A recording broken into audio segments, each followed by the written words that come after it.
What's happening, everybody? We in here. What is going on? Appreciate everybody popping in here on a Tuesday. We're hitting you on a Tuesday.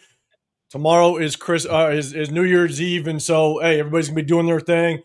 Everybody's gonna be rocking out. Hopefully, everybody stays safe during it and enjoys the time. But we decided to move it up a day and break down some game film. Not a whole lot to show. We're gonna focus really on some of the rookies. We got Charles Grant. Charles Grant getting some burn a little bit, so we're gonna showcase some of that.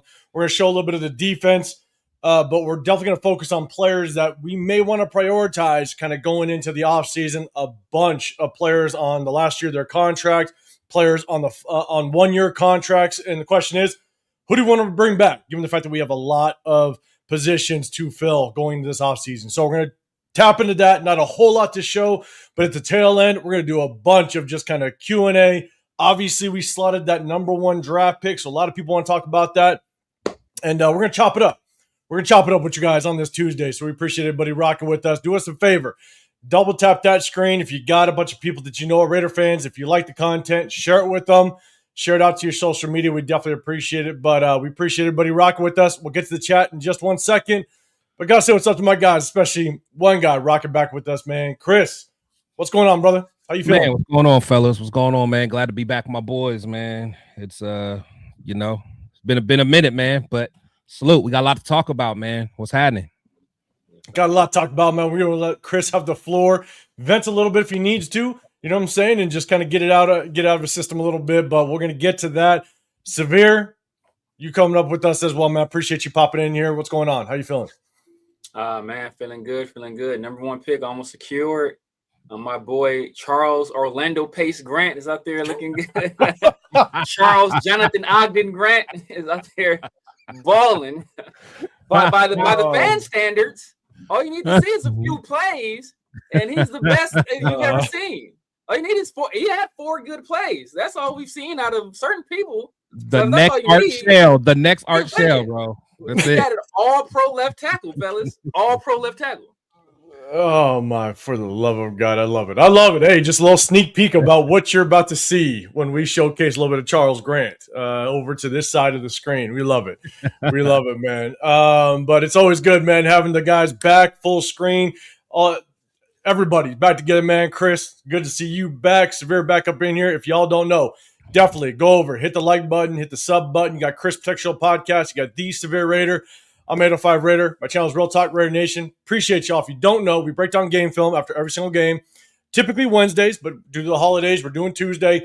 But in the offseason, we're going to break down game film of the college prospects as well as the free agents. And so if you guys are members of any channel, mine's, Severe's, or Chris's Protect the Show podcast, if you're a member, you could throw out suggestions. If you want some players that you want us to kind of break down. And so we'll definitely put those on the list, prioritize them, and, man, hit you guys up in the offseason with some fun film breakdown of these college prospects as well as the free agents, man. So we definitely appreciate everybody rocking through, coming through. And look, Chris, it's been a minute, so I've been starring a couple of comments, people rolling through the chat. So, man, hey, if you want to do the honors and say what's up to the chat, starting up at the top of Where's the Flag, say what's up to everybody. Yeah, so salute to everybody, man. First of all, man, I want to say thank you for people that's reached out to me personally. You know, I had a loss in my family, lost my niece a couple weeks ago, just had the funeral, man. But everybody that's reached out, thank every last one of you guys, man. So just want to say that before we get started. But, man, salute to Where's a Flag in the building? What's going on? Got PDL. He said, is this about the upcoming free agency class? Well, we might talk about it a little bit, but not yet. There's probably, we still a lot going on, but appreciate you coming through. Got my boy Dominique in the building. What's going on? Got Jack in the building. What's going on, man? Haven't seen you in a while, man. Thank you for coming through. Got my big bro Turf in the building. Turf, hope you're staying out of trouble, man. Thanks for coming through. Got Draft party, Turf. Draft party, Turf. Draft party. Draft party. Yes, sir. We're gonna make that. Yeah, we might have to, do it big, man. In Pittsburgh. I tapped into Turf's live. I think it was last week, and I said, "Look, Turf, you need to show up because I need to see another Brock Bowers fallout in person. I want to see it in person. Nothing like it. When I say there's nothing like, I've seen a lot of things in my years. So I've seen a lot. But one of my funniest was just watching Turf do a complete meltdown in Detroit. A complete meltdown. When I say, I know I've said it once, I probably said it twice, but Turf, we were in Detroit. Turf wanted to leave back to Texas that night. That night. Man. That night, Turf was so upset. I want to see Turf to death, man. He didn't even want to go to round 2 the next day. He didn't want to go to round 2. So Turf, we're gonna get you in Pittsburgh for this year's draft party. It's gonna be a movie. Sure. Got to. It'll be a movie. Got to. Salute to L11 in the building. Salute to you. Isaiah in the building. Salute. Got Rosetown in the building, man. Salute. I mean, salute to all you guys, man. It's a lot. Got Truth's Finest in the building. Aloha. Got my girl, Sun Goddess in the building. That's my girl. That's my sis. Nav Man in the building. What's going on? Dre in the building. I always gotta give Dre the love. He was the one that introduced us to our boy, man. To our boy. Willie Lamp. Willie Lamp. Oh, you know, he might be a Raider one day, but Dre was the one that got me hit, man. He got me hit. Man, we're gonna find our next Willie Lamp this next season. All right, so we will. Taddy in the building, man. Appreciate you. Got aka Freaky B in the building, #1 pick. Absolutely appreciate you, Raiders for life, man. Appreciate all you guys, man. Kevin Lurker, Shock Bowers, got all y'all, man. But we could be here all day, man. Let's get to the show though. Let's get to the show. Appreciate it, man. And we'll definitely shout out everybody else that's kind of coming through. People are really piling in. We appreciate y'all. Double tap that screen wherever you're at. Just hit the like button. Helps out. But shout out to Turf, man. Got to be there in Pittsburgh. Just so you guys know, just as a heads up, we're trying to plan it out. We're going to try to get out to Pittsburgh for that draft. Obviously, right now we hold that #1. Hopefully, we continue to hold that #1. But if y'all are going to be out there in Pittsburgh, hit us up on Instagram, IG, however you have access to it. Let us know if you're going to be out there. We're going to have a little bit of fun. Turf, yeah. Turf got to be up good. Now we know Turf said he does not want Mendoza. So if he does go and they pick him, we might have another one, guys. I'm telling you. Hey, we got to get this on cam. Got to get it on cam. Got to get it. Definitely follow us, tap in, hit that notification because, man, if Turf rolls out there, we're going to have a little bit of fun. It's going to be right. It's going to be right. But yeah, let us know if any of y'all are deciding to go out to Pittsburgh, maybe be in that area. We'll kind of keep you guys updated as to what we're doing. We're going to try to be there for a minute. So, man, definitely tap in. It'll be fun. It'll be fun. Every time we all get together, it's always a movie. Fun. It's always a movie. Always up. Salute the Midnight Theory. He said, as a Raiders fan, I'll be real. The team's going to struggle for years. The owner cares more about profits and winning. It's not a lie. We'll talk about it. I disagree on that. So let's do this. He cares. He definitely cares. He cares. Yeah. But I kind of put it this way. He cares. He wants to win without question. Yeah. But he doesn't lose sleep at night if we do. Let's put it that way. Like he wants to win. He without question. But the owner of any business wants to make profits.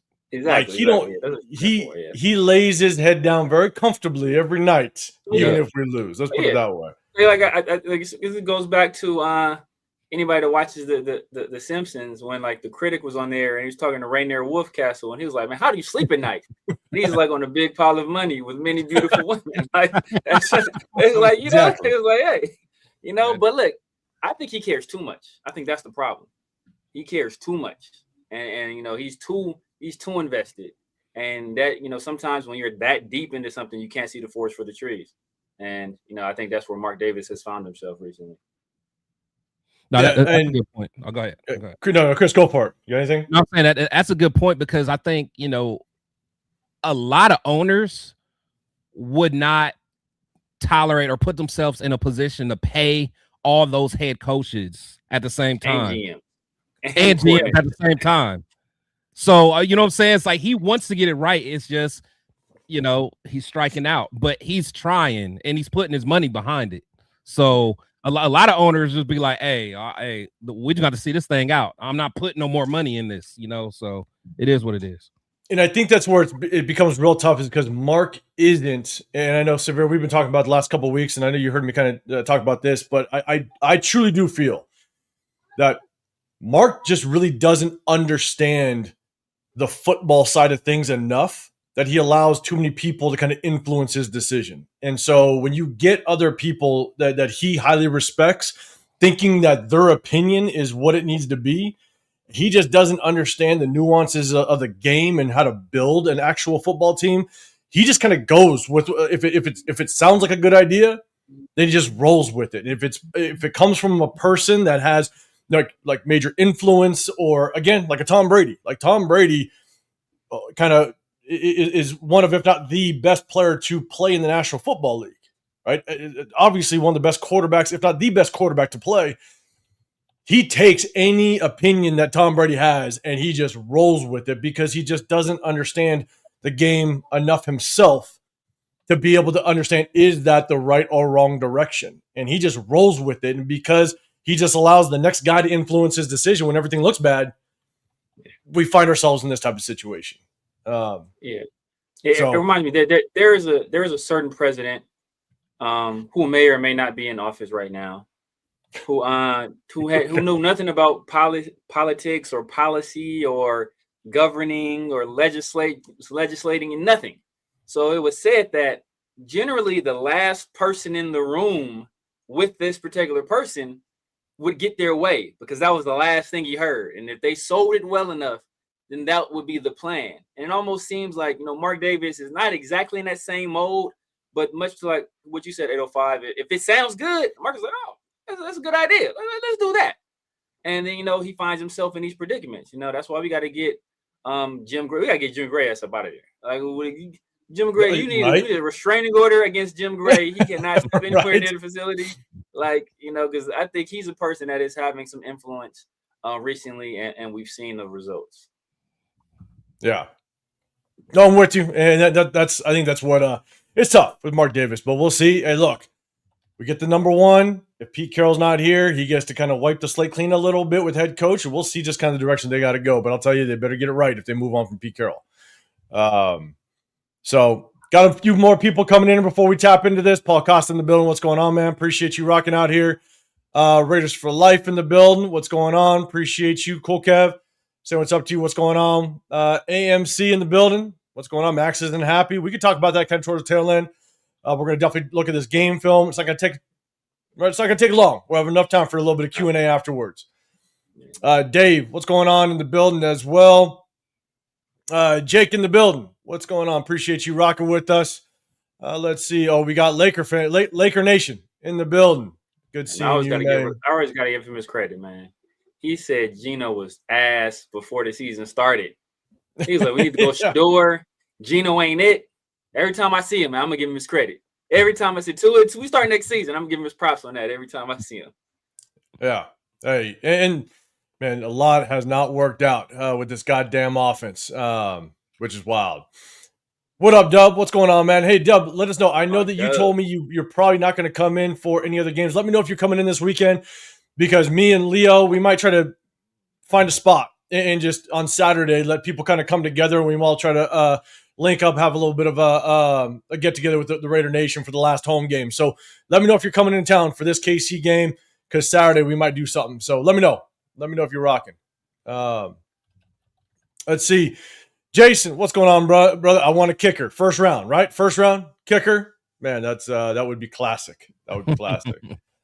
House Junkies, what's going on, man? All right, appreciate everybody rocking in there again. One last time, double tap that screen. We definitely appreciate it. Oh shit! All right, Dub, you'll be there. Couldn't sell my tickets. I'm gonna send you some. Information. I'll send you some information, and we're gonna try to do last game of the season. Try to get everybody together on a Saturday. Have a little bit of fun. So I'll send you. I'll shoot you a message. That's crazy. He couldn't sell his tickets, because all you hear about Raider fans is complaining about other people's fans in the building every week. Yeah. But why can't you sell your tickets, Dub? How come all those Raider fans is always complaining about the other team getting home field advantage? Yeah. Buy the tickets. Stop complaining on social media. Yeah.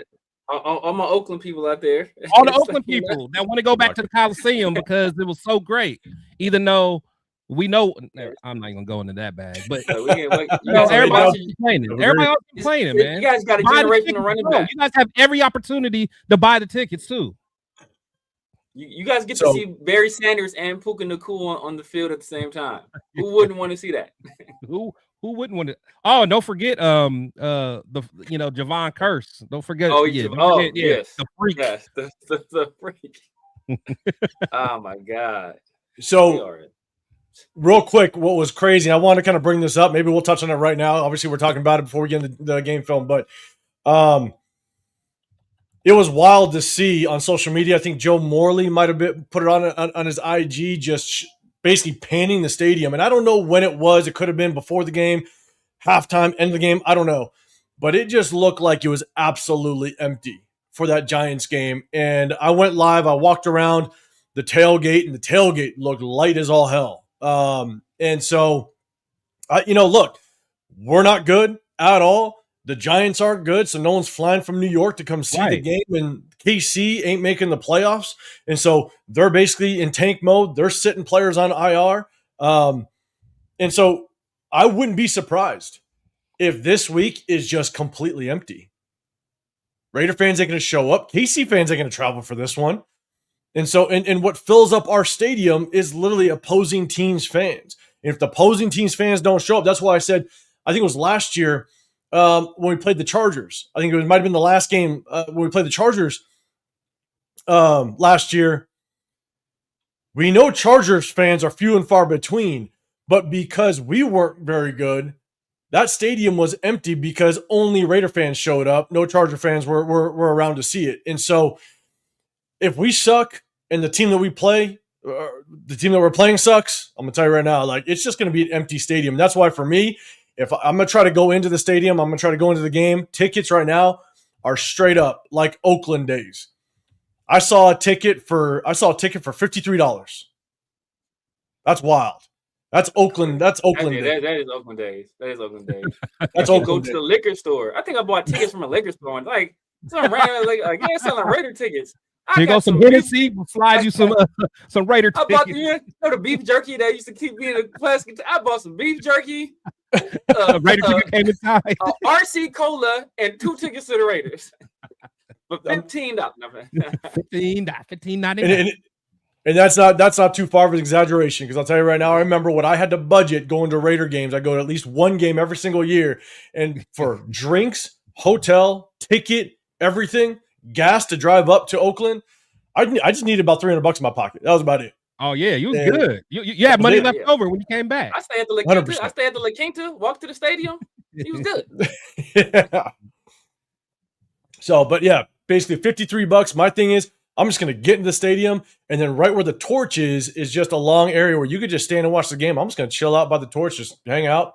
I could care less. My seat's up in the nosebleed. I'll just be around the torch hanging out. So shout out to anybody that's going to the game. If you guys are going to be around, we're going to do something on Saturday. I'll keep you updated on probably Instagram on all the updates. And so, yeah, tap in. It'll be fun. But we'll see how the crowd is, because damn it. It was bad. It was bad last week. Now, man, real quick, you're saying I lived 3 hours from the Panther Stadium. Wife's team, we went to the regular season game there last year, and the tickets were walking $17. Jesus Christ, man, that's crazy. That's like nosebleed Oakland days. Now you can't buy a ticket. Yeah, right. Jesus, man, that's crazy. Tedderall McMillan over there. You're right. That's y'all's guy. Bryce is doing his thing. Bryce is doing his thing this year. And Rico Dowdle. Oh, Tedderall McMillan and Rico Dowdle. Who brought those two names up to be on the Raiders? That was my free agent running back. People on this chat? Okay. That was my free agent running back, Rico Dowdle. That's what I wanted to pick up. And T-Mac was in that conversation. It was going to be fun times. It would be fun times. But don't worry about what Hot Dog Water says. Okay. All right. We're moving on. Kevin Lurker in the building. What's going on, man? Everybody else appreciate you. Would have been a perfect segue to that commercial, man. After you said that. I can't believe I saw that. Maybe I'm just because I'm late, but I'm like, wow. Thought about you, man. I saw literally you sent it, and I saw it a couple days prior, and I was like, man, I was hoping nobody would see that shit. Hoping that don't get out. I didn't see it till Chris sent it, and now I see it like almost every right there. Every time I watch the football game, I see it. Yeah, man. That's good shit. All right, so let's do this, guys. Again, we're going to kind of go through this game film. It's not going to take very long. There's some sequence of plays we're going to rip through, just kind of showcase some players. Again, it's all about Who do we want to potentially prioritize going the offseason? We have a ton of players that are going to be released into free agency, and who do we want to prioritize and bring back and not have so many needs going into free agency as well as the draft. And so that's why we do it. There's also a couple things on offense that I saw that I definitely want to showcase because we got a run game coordinator / offensive line coach that we've had a lot of question marks about. And I think there's another massive one that it just frustrates the absolute crap out of me when I watch this game film with our run game. And then in addition to that, Charles Grant getting some burn. We're going to watch that as well. Yeah. And somebody was released from the asylum early. Somebody got out the asylum. Yeah. Out on the field. Yeah. Mike was balling. Yeah. Oh, man. Dub. That's sad to hear. Contemplating getting rid of the season tickets. Don't do it. Don't do it. We need War Room 2.0 for the opener, man. Don't do that. Don't do that. Yeah, man. That's big point, Doug. Because in 15 years, when the Raiders are good, them tickets gonna be worth something. Man. Oh, God, that'd be brutal. Hey, Dub, hey, you do you, man. I get it. Like it's tough trying to, sell the season tickets and kind of manage that. And obviously with how bad we are, it'll be tough. But hey, hold on. Maybe an Oakland fan will buy them from you. Yeah, maybe. Hey, but they're now actually Oakland prices. So you never know. Exactly. Yeah, true. Yeah. Jesus, brutal. All right, let's get into it. Remember, we go defense to offense. We're going to go defense first, and we're going to jump over to offense. If you guys have any comment, suggestion, disagreement, whatever it may be, to the play, hit the hashtag Raiders. It'll catch my eye. We'll bring it up, man. Dub, $1,800 a year. God damn, bro. You got great seats though. You do have really good seats. Love the seats, but man, $8,500 a year. That is wild for 4 seats, I believe. Yeah, that's crazy, man. But we appreciate you, big dog. 100%, guys. Make sure you guys go over to Dub Raiders channel. Show some love. Check him out for sure. And then Dub, I'm gonna hit you up with some info for this weekend. We're gonna have a little bit of a good time. So, all right, let's get into it. Remember, hit the hashtag Raiders if you got a comment, what have you. We're gonna look at a little bit of Kuntz. We're gonna see what Kuntz does next week, but it looks like Kuntz is just kind of getting a little bit of what we saw end of 2023 back a little bit. We've seen flashes the last couple of weeks. This week, man, just the quickness I think is coming back. The way that he rushed the passer end of 2023 might be coming back. He's down here at the bottom of the screen. We're just gonna run this thing through. Doesn't get the sack. Dips underneath. Nice. Just a better move by Jackson Dart, but man, he got there. A little bit of Tonka. Oh, that's what Tonka action as well, up, right? Yeah. Yep. Yeah, Tonka cleaned that. I remember that play. Just got Kuntz here. Great, just freeze moves, stall him out, bang, dip underneath. But just Jackson Dart's a mobile quarterback. It's tough. Yeah, that's a nice move. All right, if he didn't slip though, he was about to cook Tonka. Yeah, exactly. Tonka dirt. So we're going to kind of roll through these. I'll make sure. Okay. So we got Kuntz at the top of the screen. Again, him getting there. Jackson Dart was able to get rid of the football. But, man, if Jackson Dart did, I mean, it was without question a sack. Kind of just dips underneath, gets there. He's got him. Dart gets the ball out just at the last second. But just to kind of see him, that's the third time this game that he was able to get to Jackson Dart, at least get close enough to a sack. And a lot of people say it takes really a full season of play to kind of recover from those ACL injuries. And so good to see him kind of wake up a little bit. Oh, we see Myra in here. We doing New Orleans next year? Oh, here we go. Myra, let me know if you're going to come into town for the last home game. I don't know if you are. I'm just asking. Let me know if you're coming for the last home game this weekend. But New Orleans will be wild. I know the wife won't. I know the wife won't let me go to that one. That's trouble. Well, hopefully Myra and her crew don't kick us off out of the yacht party this year in New Orleans. Oh no! This was before I knew her though. This was before I knew her. They kicked us off, man. Me and my boy Jose, but it's okay. It's okay. They booted you. They booted you. Oh, dang. Yeah, we was wilding, Chris. No, we snuck in. We snuck in. We snuck in. It was an all-white party. Everyone had white on. Of course, I had black. My God. I had the 805 special, you know. Of course you did. Of course They you were did. serving steak in there and all kinds of stuff, man. It was all good. I tried. They booted me. Chris saw steak and risked it all. He's like, I don't care if I'm wearing black. Like, what? I'm like, we already in the middle of the river, man. So we can't go back. So I'm in here. Let's get it. God, they left the dock and everything. Too late. I'm here. Lucky you didn't see a hat toss. Right. A hat toss. Exactly. Oh man, that's funny. That's good. That's good stuff. All right, a couple. Again, I've kind of showcased it, and I will say there was one player, Atlanta Roberts, really had a bad missed tackle. But the mass majority of Atlanta Roberts play. Again, if we want to bring back one linebacker in order to just basically hold that position, bring in an additional linebacker. I know a lot of people have talked about Devin White. The only thing I'll say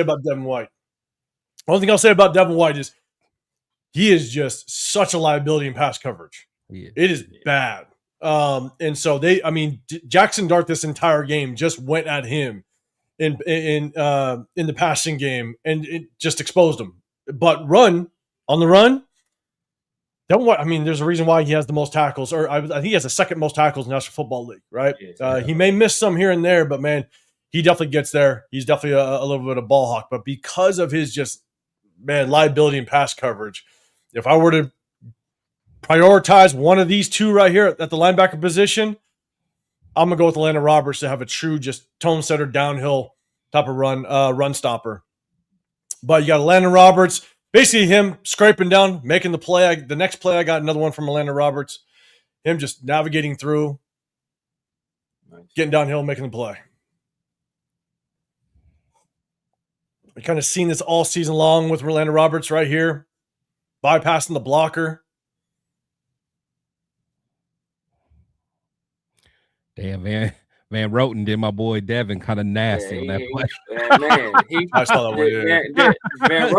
Van Roten did Devin like his barber did him. Yeah, pushed him. Did he push him all the way back? Pushed him all the way. Oh man, yeah, you got to hold him on that one. I like Van Roten, man. Van Roten, me too, man. Me too. He's just I like him. a dirty, dirty I like dog, him, man. If nothing else, he at least gonna be aggressive. He might hit the wrong guy. He might have the wrong assignment, but he gonna take you to the ground. You know it's the wrong block. Exactly. All right, you got Atlanta Roberts here one more time. Look, I think I have another one with him. No, this is the one. Sorry. To be able to just kind of come downhill, fill, take on the lead blocker, a lineman. Atlanta Roberts, he's only 5'10", 5'11". To take on a 320-plus pound offensive lineman, basically still keep your eyes tracked into the backfield, find that runner, and make the tackle at the same time. Again, it's just a good tone setter, good downhill linebacker. That's a hell of a play right there. Bring him back on a team-friendly contract. He's an older linebacker. I don't think he's gonna want another big contract. That's a linebacker play right there. I love seeing it. Let's see what Tyree did. I ain't seen Tyree. There we go. Let's see this. Oh. Okay. Let me take a step back. Okay.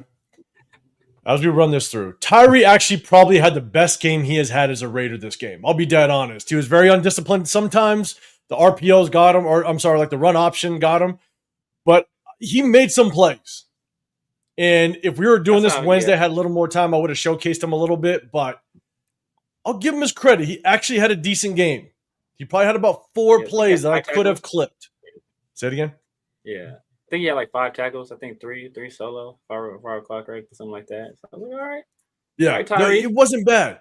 And it wasn't just all unblocked. He actually was, fighting down the line of scrimmage. He was actually getting to the opposite end of the field. I gotta see it because yeah, it was there. I'm not gonna, look, we give credit when credit is due.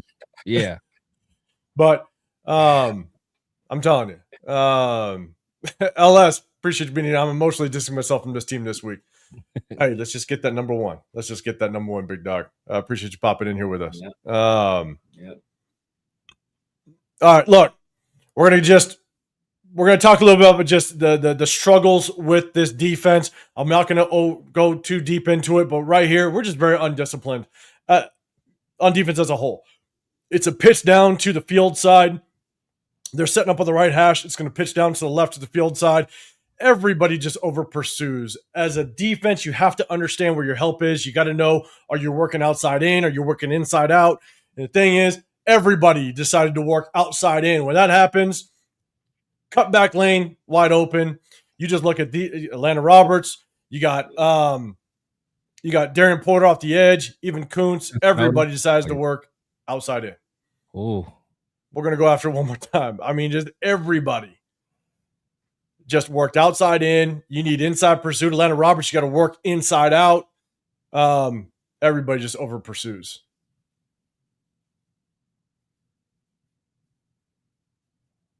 Just undisciplined. Yeah, I was so bad. Got to know where your help is. I got to know where your pursuit angle needs to be based on where your help is, and everybody just overruns it. My man Van Roten tried to kill Devin White. He tried to do him dirty. I was watching. Devin White ain't want no parts of Van Roten. Oh man, I'm trying to watch Tyree, and all I see is Van Roten launching himself like a missile. He doing a JPJ out there. Man, hey, got the job done. Done. He did. Bring him back. Bring Van Roten back, man. I really liked Van Roten when we had him, and I was pissed off we were moving on from him because we still had so many O-line issues. And I'm like, man, bring him back. He was again just technically sound. Yeah. And this was what, 3 years ago? Yeah, because he's been with the Giants 2 years, I think. Yeah. And so you imagine Van Roten doing well now. Imagine him 3 years ago, 3 years younger.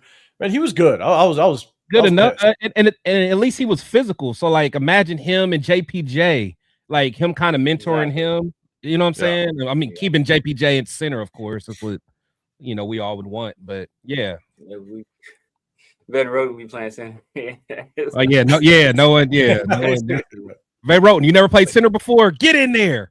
Perfect. This is what we want. It means you don't have any bad habits. We'll teach you. Exactly, right? Brennan, get over here.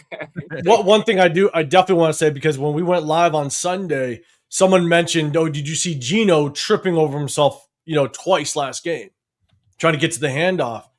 And I didn't. I noticed it, but didn't pay too much attention. And when I was breaking down the game film, when I was watching it, that's one of the issues. Putting someone at center that's never played center before. Yeah. Your footwork is completely different, and you can see Kappa. He always takes a big step back before he engages. And when you do that, you run the risk of stepping on your quarterback if he's under center. Depending on how his quarterback, like quarterbacks when they're under center, they like to stagger their stance a little bit. But either way, as a center, you can't take a big back step before you engage because you run the risk of stepping on your quarterback's feet if they're under center. And that's what I noticed. Both times that Geno actually stumbled back to get the handoff, Kappa stepped on him. And we've seen it a couple times now in the season. So Kappa, never playing center before, now just doesn't understand the footwork to play center. And another reason why you screwed up by putting Kappa at center. It's just a dumb decision. So, good times.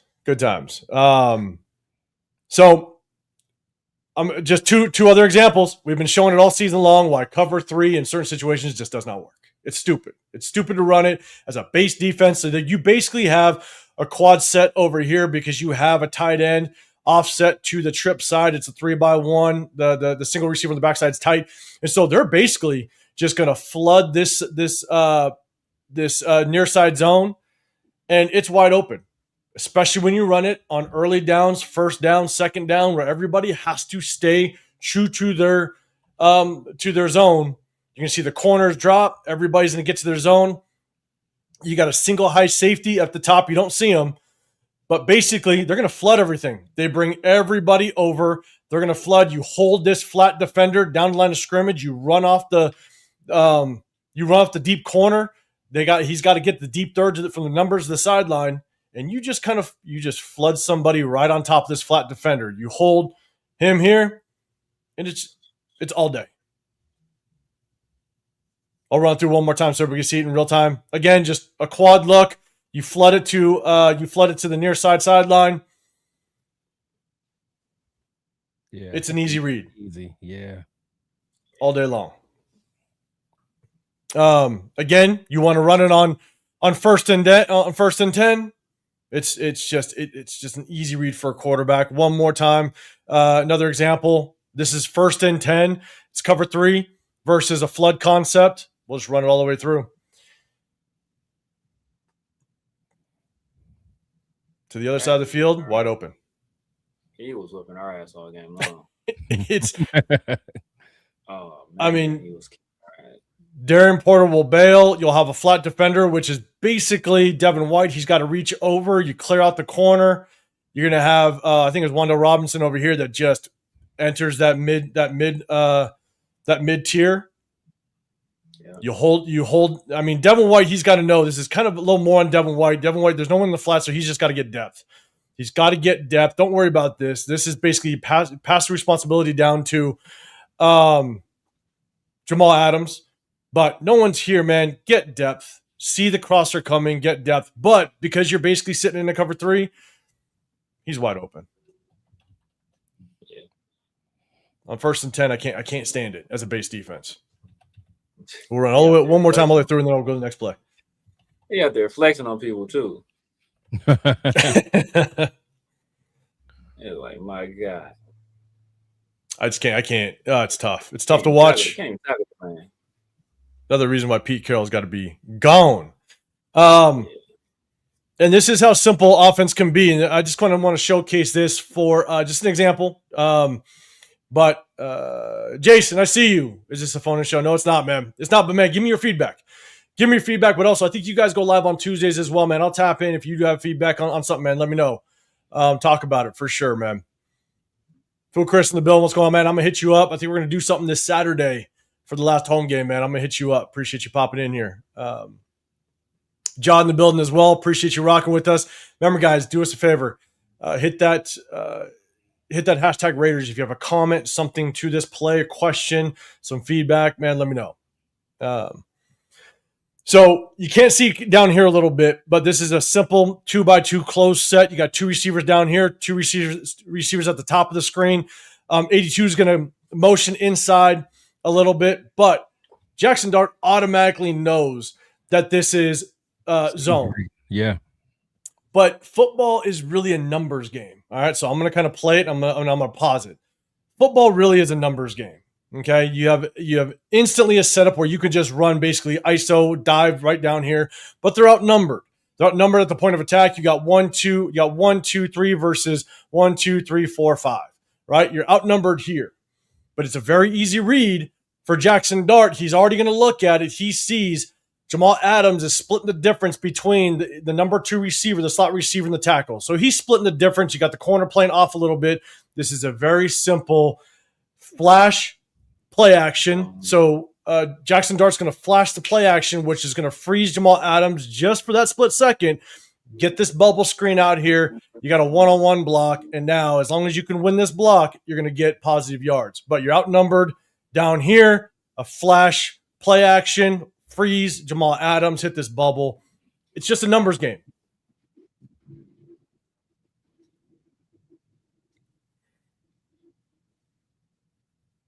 Good 6-7 yard game, and now you're ahead of the sticks. You know, this is how simple and sometimes football is just a numbers game. I just want to showcase that. Porter be a little more physical there. Kids out there. Yeah. Porter struggled tackling this game. I've noticed he likes to lay down in front of guys. Actually, you know what, Porter? You did the right thing, man. You my God. Right. Can't be saying that with LS in the building, man. You know? Oh, yeah. Am I in the building? Man, my bad. My bad. Take it back. Let me rewind. Maybe we shouldn't do this live anymore. Oh my God! I can edit my shit. But this is why I try to tell people, like, a lot of people were hung up about us doing, like, not running shotgun And there are like all the play action isn't as effective out of shotgun as it is out of when the quarterback is under center. And like you got to realize like there are give and takes with running it both ways. Can you disguise the ball a little bit better? Is the run action maybe a little bit more convincing if you're from under center? Yes, but you also lose the ability to make quick throws when you run it from under center. So, and then your quarterback has to make a pre-snap read, fake the handoff, and then turn and make a post-snap read. Like right there, all Jackson has to do is do the ball fake. He's making the post-snap read while he's faking the handoff. So then he can hit a quick throw. You can't do that if you're running that from under center. That's why I said people always, why don't you run it from under center? Like there's give and takes running it both ways. 100% agree. And I love that quick little play action. You're already out leveraged because he's splitting the difference. He just freezes it enough with that bubble motion. You're completely out leveraged at the point of attack. And now he's in a chase mode as opposed to pursue and be able to make a play at the line of scrimmage. Pigs, you're saying IPM has been very inconsistent. I suspect he bounces back next season. He's on a 1-year contract, so we may not bring him back. I think he's on a 1-year prove-it deal. And so he may bounce back next season, but it's disappointing given he was trending up. Chris, any thoughts on that? We only got him. It was only 1 year? I believe it is. I'm almost positive it is. Okay. I can check. Yeah, maybe. But what's your thoughts on IPM? Yeah, to be honest, again, and I know LS kind of said in the chat, like everyone's kind of regressed this season. So yeah, man. My bad. I correct myself. It is my bad. It's a 2-year deal. Okay, I was about to say I thought it was a couple years, but honestly, I think just the way this defense has been, we're changing our scheme. Everyone knows, this really isn't, what Patrick Graham likes to do. So, where we're not using him in the best way, but then he also just hasn't been playing well. That's all there is to it. So, I think someone like him, he's going to have to compete just like anyone else. We can definitely upgrade at the safety positions. I know, especially what's the name, Lonnie Johnson.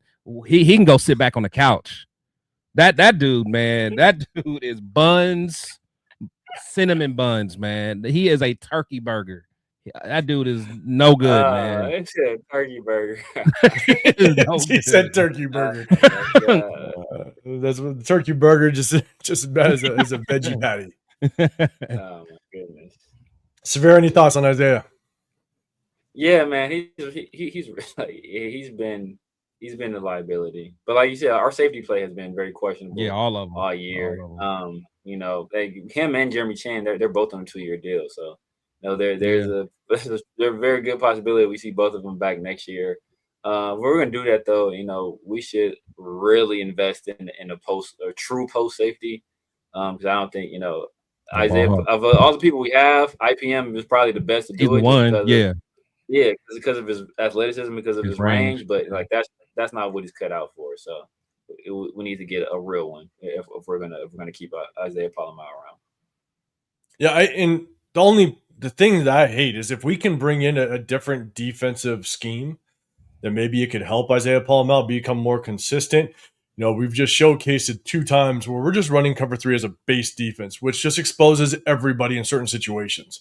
And if we could bring in a better defensive scheme, it could help everybody on this defense, to be honest with you. And so that's why I think it's another reason. We got to move on from Pete Carroll and get rid of this cover 3 crap as a base defense. You could use it in situational, but as a base, got to get rid of it. And Jason's saying if Porter reads the pre-snap, he should walk up inside shade and see if the outside receiver will adjust. When you say walk up, go inside shade and see if the outside receiver would adjust, are you saying adjust pre-snap? Because he's basically set. He's not going to be able to motion, especially given the fact that 82 motions in. All right, you can't obviously have 2 guys in motion at the same time. Not sure how, but the hard part is they're sitting in zone. So the tough part is what's Porter's responsibility? Does he have that deep? Does he have that deep? That deep zone. You got Lonnie Johnson already kind of set up inside, so he's probably dropping middle. So I think Darian Porter, even at the snap, he's probably going to have to bail out a little bit to make sure that he doesn't get beat out on top. So I don't know if I'd want him to walk up in that type of situation, knowing that it's zone. If it's man, which if it was man, then you'd have Jamal Adams line up more pressed up on and stacked on top of the slot guy. Then Darren Porter could walk up on him and press him up if it was man coverage.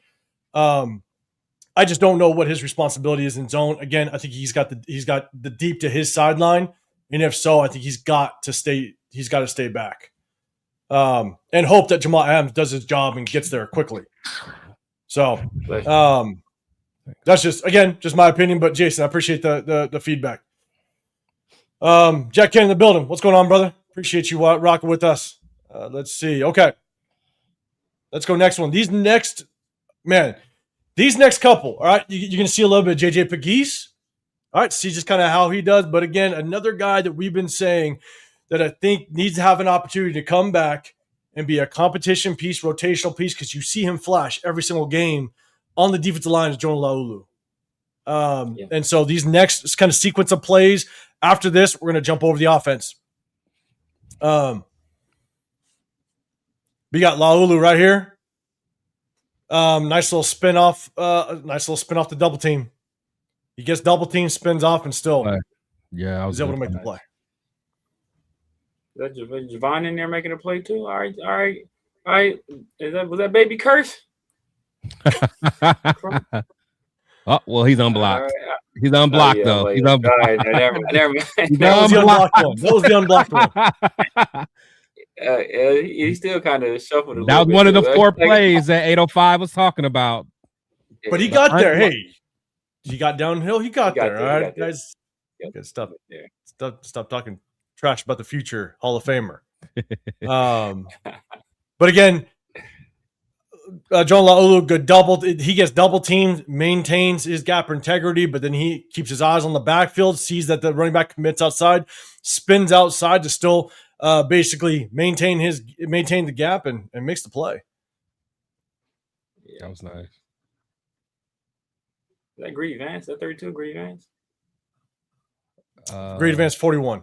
32 is Lonnie Johnson. That's Lonnie. That's old Lonnie. That's Lonnie. Old man Lonnie. He's trying to get a piece, kind of, sometimes. All right, I like that. All right, give me that roll of coffee. All right. I'm throwing somebody off. You better do me like that. But you know what? Okay, so now apparently we're getting on our last play on defense. Did you not get Tommy Ami's play? Oh, I got him on special teams. Well, didn't he have a play on defense? He had one tackle, but it was on a pass play. But he had. I remember seeing it and I called it out. He had he had a big hit on special teams. I got it. Okay, I thought he had one on defense. As he the one that cost us the touchdown, too. Yeah, but even old ass Pete Carroll called him out like usually times better.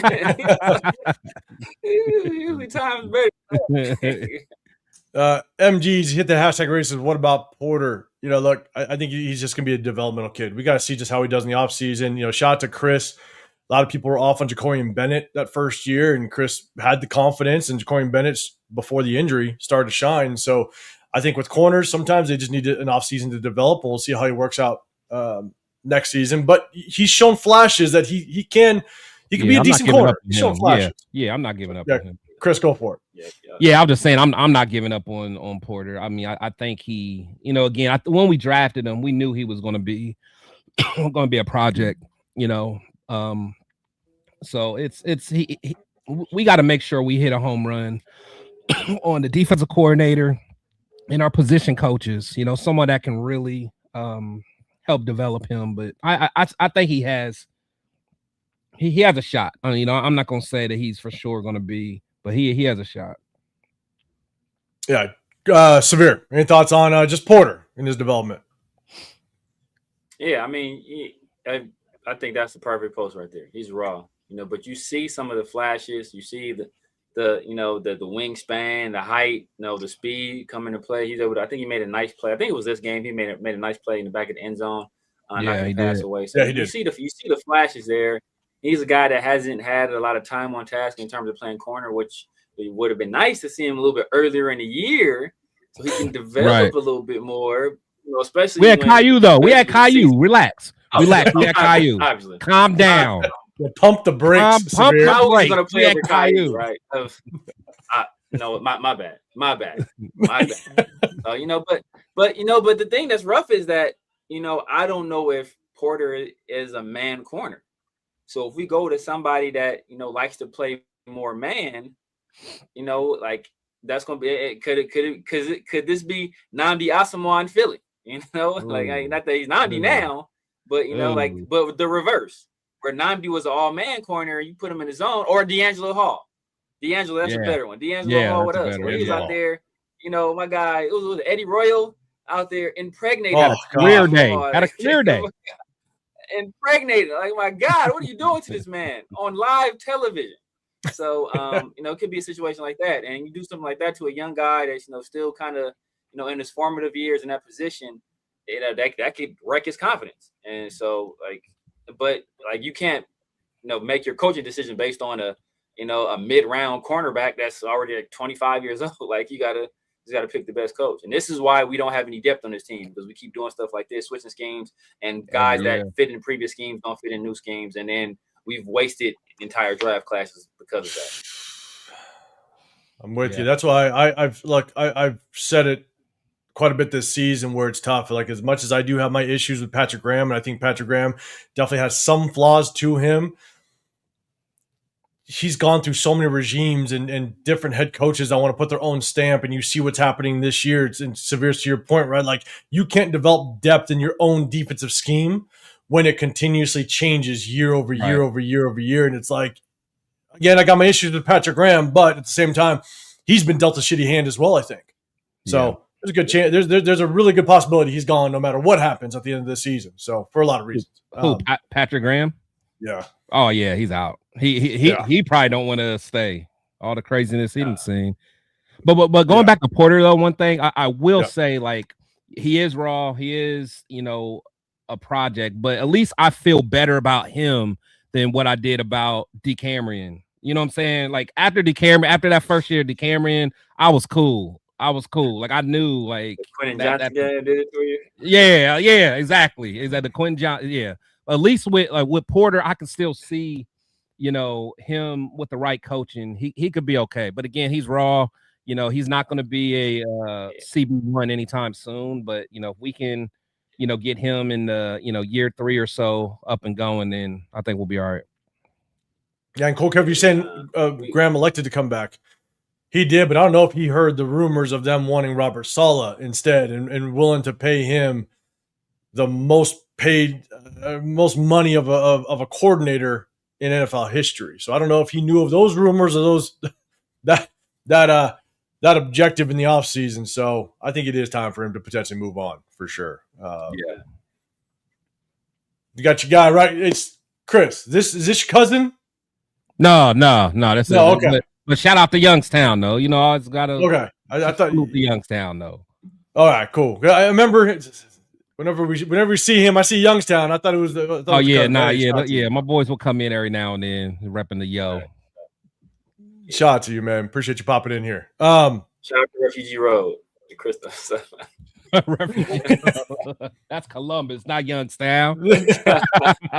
Youngstown, the sharing line. Shout out to the sharing line. What up, Socktown, man? Appreciate you popping in here, man. Appreciate you, brother. Okay, look at John Laulu on this one, man. Taking a page. We've seen the spin. He's got multiple moves in his bag. So he's right here. He's got a nice little swing move action going on. Takes on the pulling blocker, which frees up Devin White. I mean, in order for him to get in the backfield and make that disruption, that's what you want to see by the interior defensive tackle. Yeah.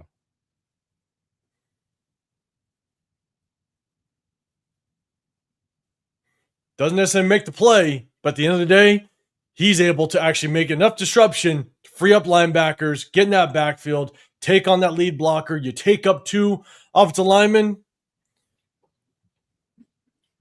I'll bring him in on a rotational piece and competition. Oh, for sure. Yeah, for sure. Can you run that back from the end zone view? Yep. Well, so what is Landon signaling right here to the guys behind him? See, he does that? Yeah, point that way. Yep. Let me go to Sky View. Hold on. Because he's talking to the safety. Yeah, it's like run. Exactly. I don't know what. This is Lonnie Johnson that's late getting up. Lonnie's still on the couch. I'm telling you, man.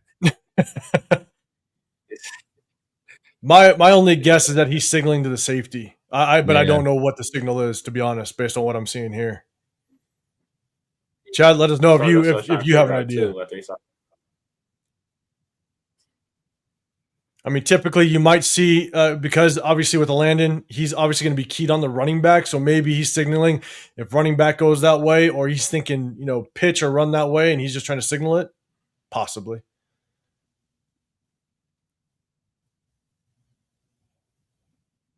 But yeah, not too sure. I thought he maybe is signaling in, like, they can get a little more aggressive on that side because he was going to cover the other side. But, Lonnie Johnson's still running. It seemed like Ronnie Johnson running from the side. He running from the sideline. Like, he running like he wasn't in the game. Yeah, I'm about to say, because the Landon didn't. It's not like a Landon attacked that side at all. Yeah, so, exactly. And in fact, he was more, conservative, if anything. Like, he was staying home. And usually he's a guy that gets downhill pretty quickly. So one thing I will say is they ran a lot of read option. I'm about to say speed. Yep, their read option. And so he might have been signaling that if Dart fakes this and takes it, either he has the quarterback, somebody has the quarterback. Yeah, that might be it.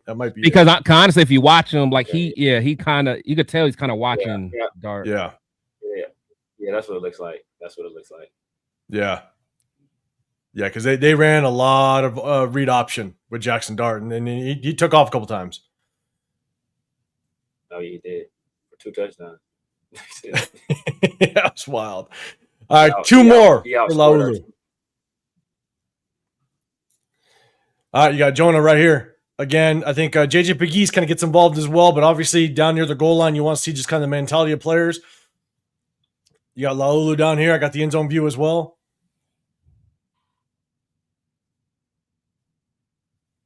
Maintains his gap and makes the play. He's right here. You got JJ Pegues that kind of takes on the double team as well. I like how Tommy came down. This dude Tyree, bro. Where Tommy at? Look, Tommy came down to go on the block. Okay, I see you. Yeah. Okay, he did. Where's Coach at? Where's he at? Where's John in the building? I like that. He get attacked. Tyree, though, he got the slowest. He has to be the slowest reactor in the history of football. Like, this dude is. That's what I'm saying. Like, I can't believe we drafted that guy. I'm like, over Jalen Carter.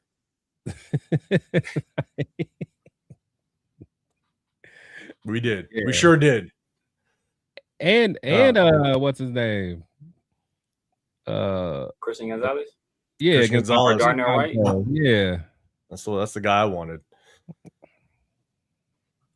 God, yeah, I was so pissed about the Tyree pick, but and I wasn't initially until I actually went because he wasn't on my radar. I didn't even do research on Tyree because we had Chandler Jones, we had Max, so I was like, we're not gonna get an edge. And then when we drafted him, I'm like, are you fucking kidding me? Okay, so I went to my research, started looking at his game film. The more and more I watched, the more pissed off I got. Yeah. All right, one more time. This is the very next play. You got Laulu right here. With him just be able to kind of just maintain, get down line of scrimmage, and he makes a play. So kind of back-to-back plays on the goal line. I got the end zone view. He's right here on the right-hand side. He's able to work his way down line of scrimmage. What is he doing? Why is he just standing there? You talking about Tyree? There. Everybody else is moving. Yes. Everybody else is moving. He doesn't. He's just standing there. Like, they hit him first. Keep in mind, the 805 said this is Tyree's best game as a pro. So he had 4. Look, I'm not going to lie. Hold on. So check this out, though. I don't know if you guys can see it. I got a bunch of notes. Yeah, I don't know. It's going to be hard to see it. No. Yeah, right there. Okay, see, right there. Right there. Okay. I actually wrote the timestamps just in case I had to go back. Okay. Just in case I don't have dyslexia. I can't see it. So, like, I timestamped it because I saw one. Like, I'll write it down just in case I got to go back. If he puts a little bit more together, maybe I'll go back and clip the plays. And I got to 4. I was like, oh shit! All right. Tyree's actually that's good for him. I mean, that is good. That is good. That's great for him. It is. 4 good plays in one game. That is great. I've seen that at Tyree. 4 good plays. That is great. Than I've seen that at Tyree, and that's that's excellent. That's excellent. Tyree in one game. Yeah, that's amazing. It's amazing because I don't think he's had. I mean, maybe 5, but maybe he's had 5 good plays all season, and he can rack up 4 in one game. That's pretty damn good. All right, so I'll give him his credit. That's why I wanted to say it. I'll give him his credit. I give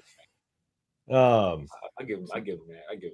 I see Tommy Ami up there. I think Tommy Ami. What Tommy do? Should we? Well, hold on. Let's do this.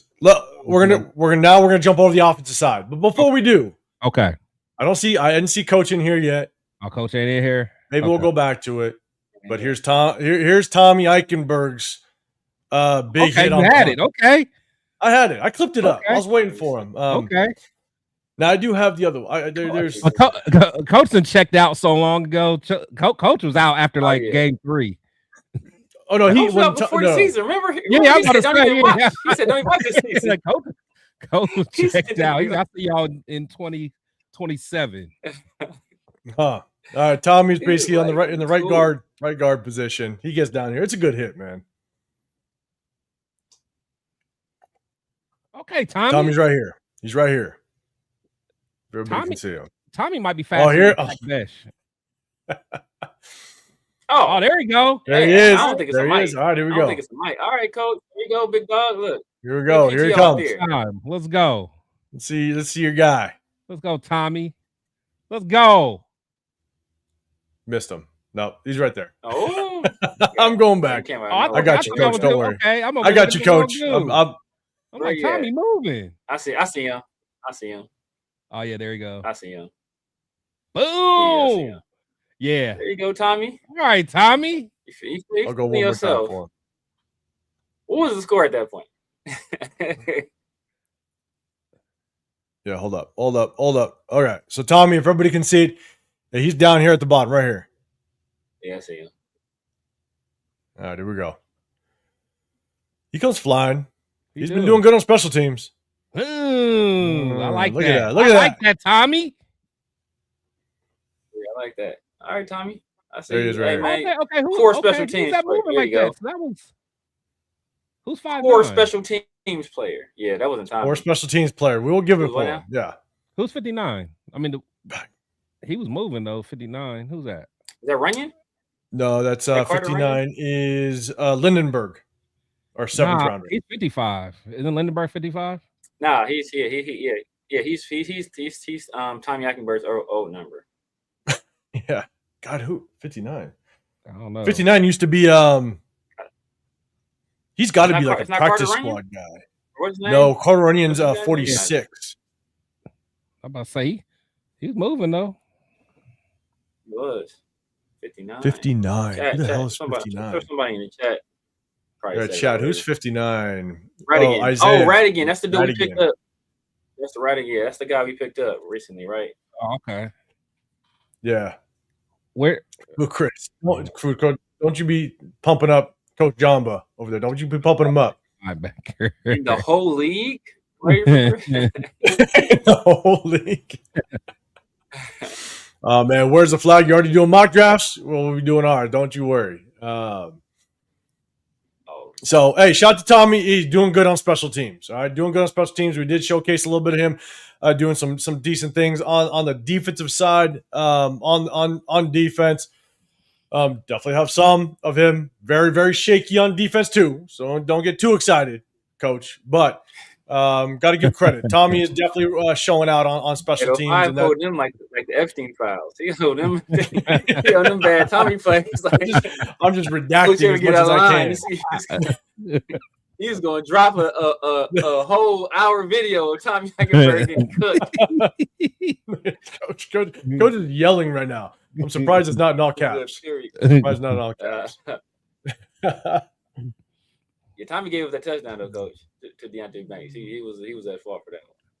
He was. I mean, he had it. So on that one, I watched it. He had a little bit of a pursuit angle, but it wasn't all on him. But guys, we got to ask ourselves: was that a good play or a bad play in our situation? Great play. Hey, that's what I'm saying. That's what I'm saying. That was top tier. That's understanding. Yeah, we had just scored. Assignment. Yeah, we had just scored. People thought people thought we might be trying to make a comeback. Yeah.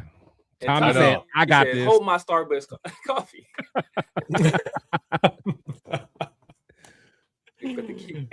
Shit. Not all heroes wear capes. Right.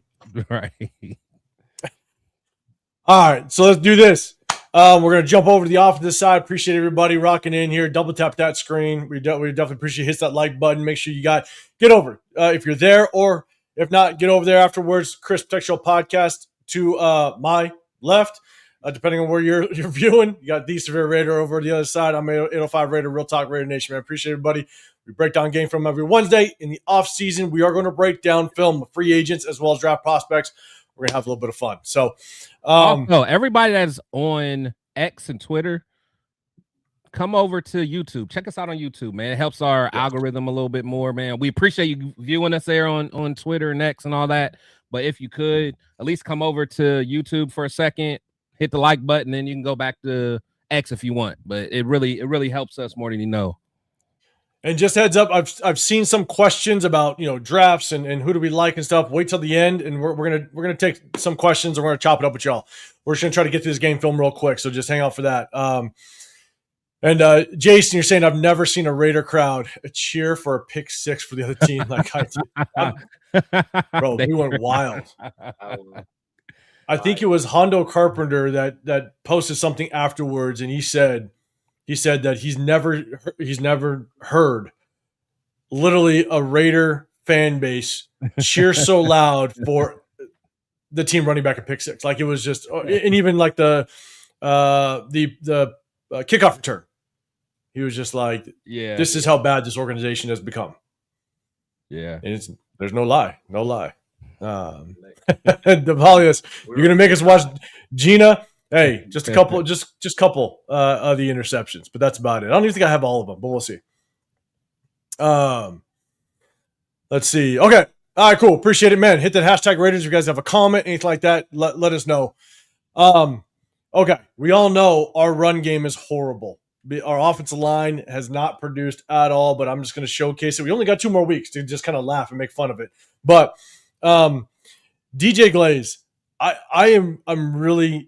don't really know how to kind of digest his performance this season. We know that Brendan Carroll is a bad offensive line coach, and it's just is DJ Glaze regress this bad the entire offensive line just because of Brendan Carroll? I don't know, but you got DJ Glaze, you got Kappa, you also have good old Michael Mayer that they all just absolutely miss their blocks. It's ridiculous. So DJ Glaze, Kappa, Michael Merrill run through a couple times. You can watch DJ Glaze first. It's just bad. That is like that. Yeah. Because you can't blame stuff like that on coaching. Just being an offensive lineman, there's certain things you know how to do, and you just got beat bad. And so then we'll take a look at Kappa in that center. Is that Burns over there? Burns been cooking everybody this season, though. Yeah, Burns been cooking everyone this season. Dog. Kappa tries to help with the double team. Didn't he come out that draft that we got? Pharaoh, he came out that draft too, didn't he? Brian Burns. Ooh, was he that draft? Because he was Florida State, right? He went to Florida State, right? Brian Burns, yeah. I think he may have been in that same draft. He was skinny as all get out though. No, he was. He might have been. Yeah, because I was He might have been. I think he was in that draft. Went to Carolina, right? Yeah, because he ran. I think he ran. He had a good combine, and he caught my eye because I was looking at him or Sweat. But I wanted Josh Allen, Hines, so that's what I really wanted. Yeah. So I didn't want Sweat. I wanted to trade back, and I wanted Jeffrey Simmons because when people was talking about Sweat, I started watching highlights of Montez Sweat, I was like, You this saw who this motherfucker other making dude? plays because who this The DT big that's boy. just whipping everybody ass. I was like, oh, Jeffrey Simmons. Oh, this is the dude that's making everybody cook. Yeah. So I was like, okay, I want this dude. They was like, oh, he has major character concerns, so that's why he's gonna probably fall. Yeah. I was like, sounds like a Raider to me. Sounds like a Raider to me. Sign him up. Watching Kappa tries to help with the double team, completely misses the linebacker coming to his left. And so tries to help double team, misses him. Horrible. Let's go look at Michael Mayer. Why is he at center?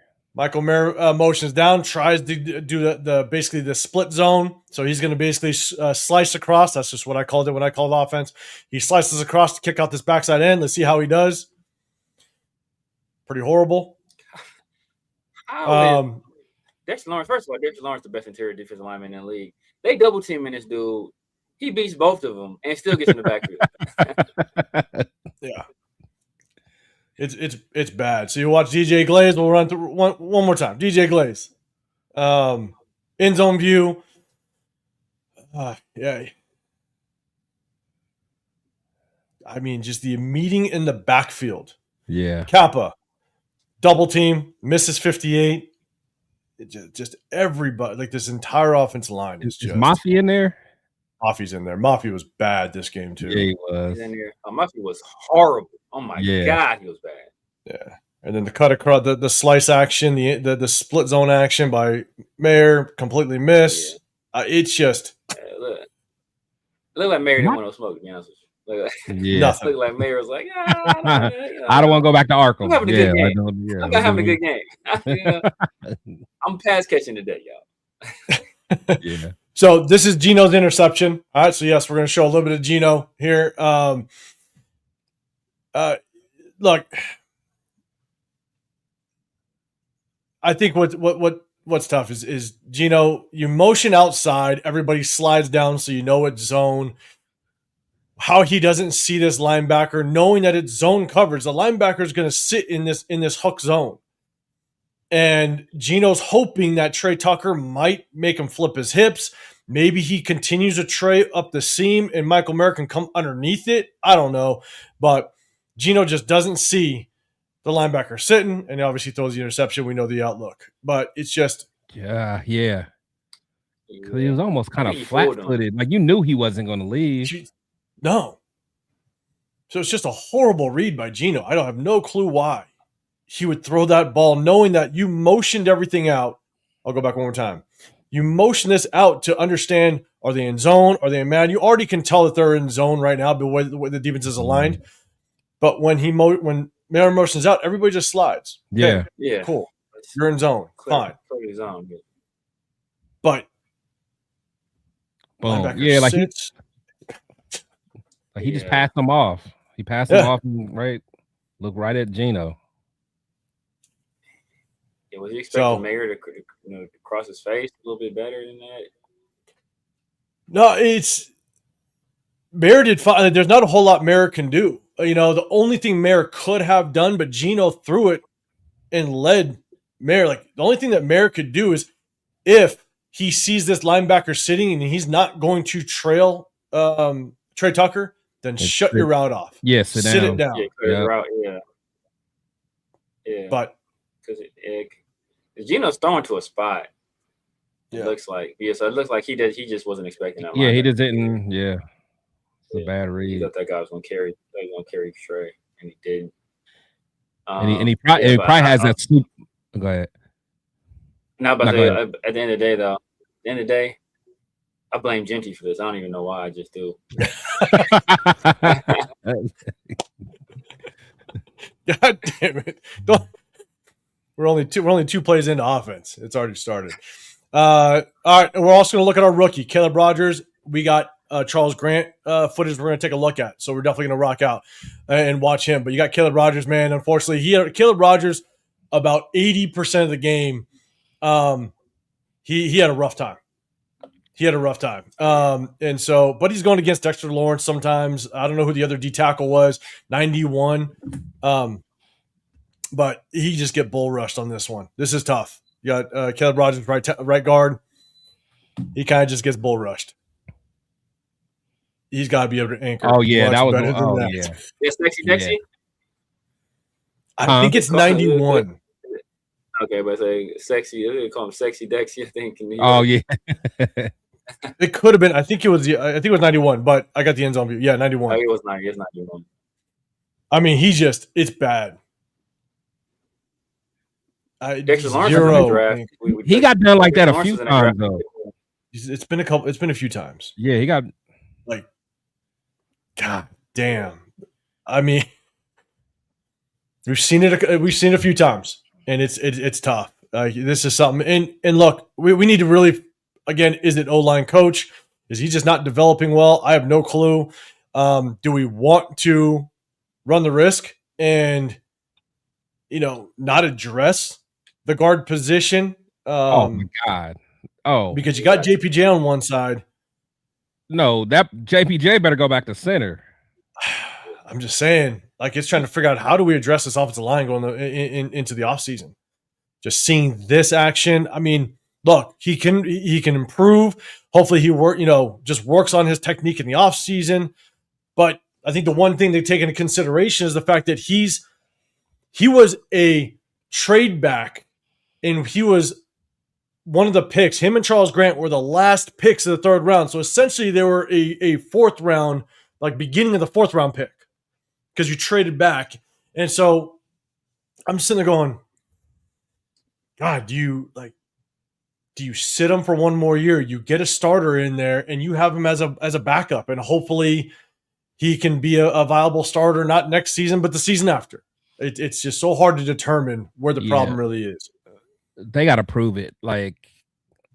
You got to get the best lineman available, whether it's free agency, whatever, man. You just have to build that line, man. Yeah, you have to build the line. Yeah. And my take, real quick, we're gonna look at Charles Grant too. Say it again, Severe. There's no scholarships. I don't care where you was taken. Yeah, There's no scholarships. exactly. I don't care where you was taken. I don't care what regime drafted you. Hey, if we got to upgrade over you, bro, hey, exactly. We're gonna bring somebody in. If you want a job, you got to beat them out. Exactly. Yep. So, all right. Here's Geno again. This is his other interception. All right. Honestly, in my opinion, I think it's a bad interception by Geno, but it's a horrible play design. You got basically a three-man route. You got a receiver down at the bottom of the screen, which is Deontay Thornton. Can't see him, but you got two receivers at the top of the screen. I'll kind of pause it. The receiver jumps it. I'm sorry, the safety jumps it. And here's the hard part is I think Geno tries to look off the safety. He does a really good job. Watch his head. He's looking down here at Deontay Thornton. He's trying to move the safeties over, and then he's trying to open up this window on the backside to hit Tyler Lockett. But the problem is there's no route. It's a three-man route. There's no route to influence the safety at all to move him this way. Right. Yeah, he only has that one. He only has Lockett to look at. Yeah, so he's trying to look off the safeties to move the safeties over. But if you would have sent somebody up this seam, it would have moved the safeties over. And Geno tried to look it off.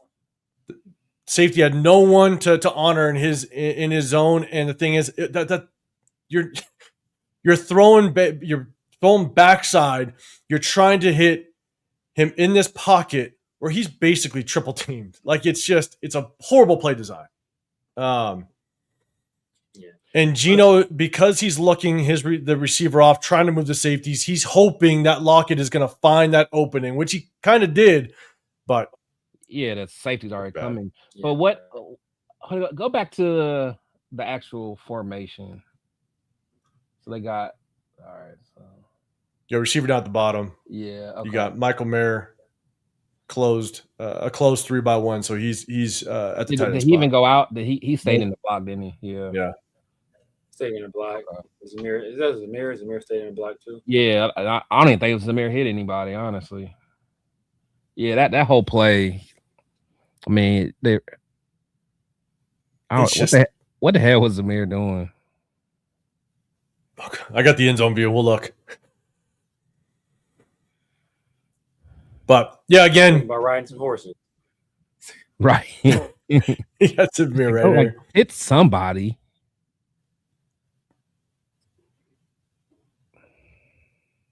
No. So again, I think it's a bad play design. Gino tried to look the safety off. Safety had no one to commit to, and you got Tyler Lockett just locked up. Okay. So Genty didn't have much opportunity this game. Now, mind you, he finished off with 60 yards. There was the one long run that he had for, I want to say it was around 14, 15 yards, something like that. How long was it? Yeah, he had a 14-yarder. He had a 14-yarder and he had a 24-yarder in garbage time. So the 24-yarder was in garbage time, and it was just the entire defense was playing prevent at that point. And so you take away that 124-yarder, he's going to end with what, maybe 40 yards on the day, which is wild. Yeah, 38 yards. Yeah. So, but this is what is also Meanwhile in Atlanta. Oh God, don't even get me started. But, oh my bad, I just clicked on the same one. All right, here we go. This is back-to-back plays, and I've seen this a couple times now. I won't say a couple times. Actually, I've seen it quite a bit.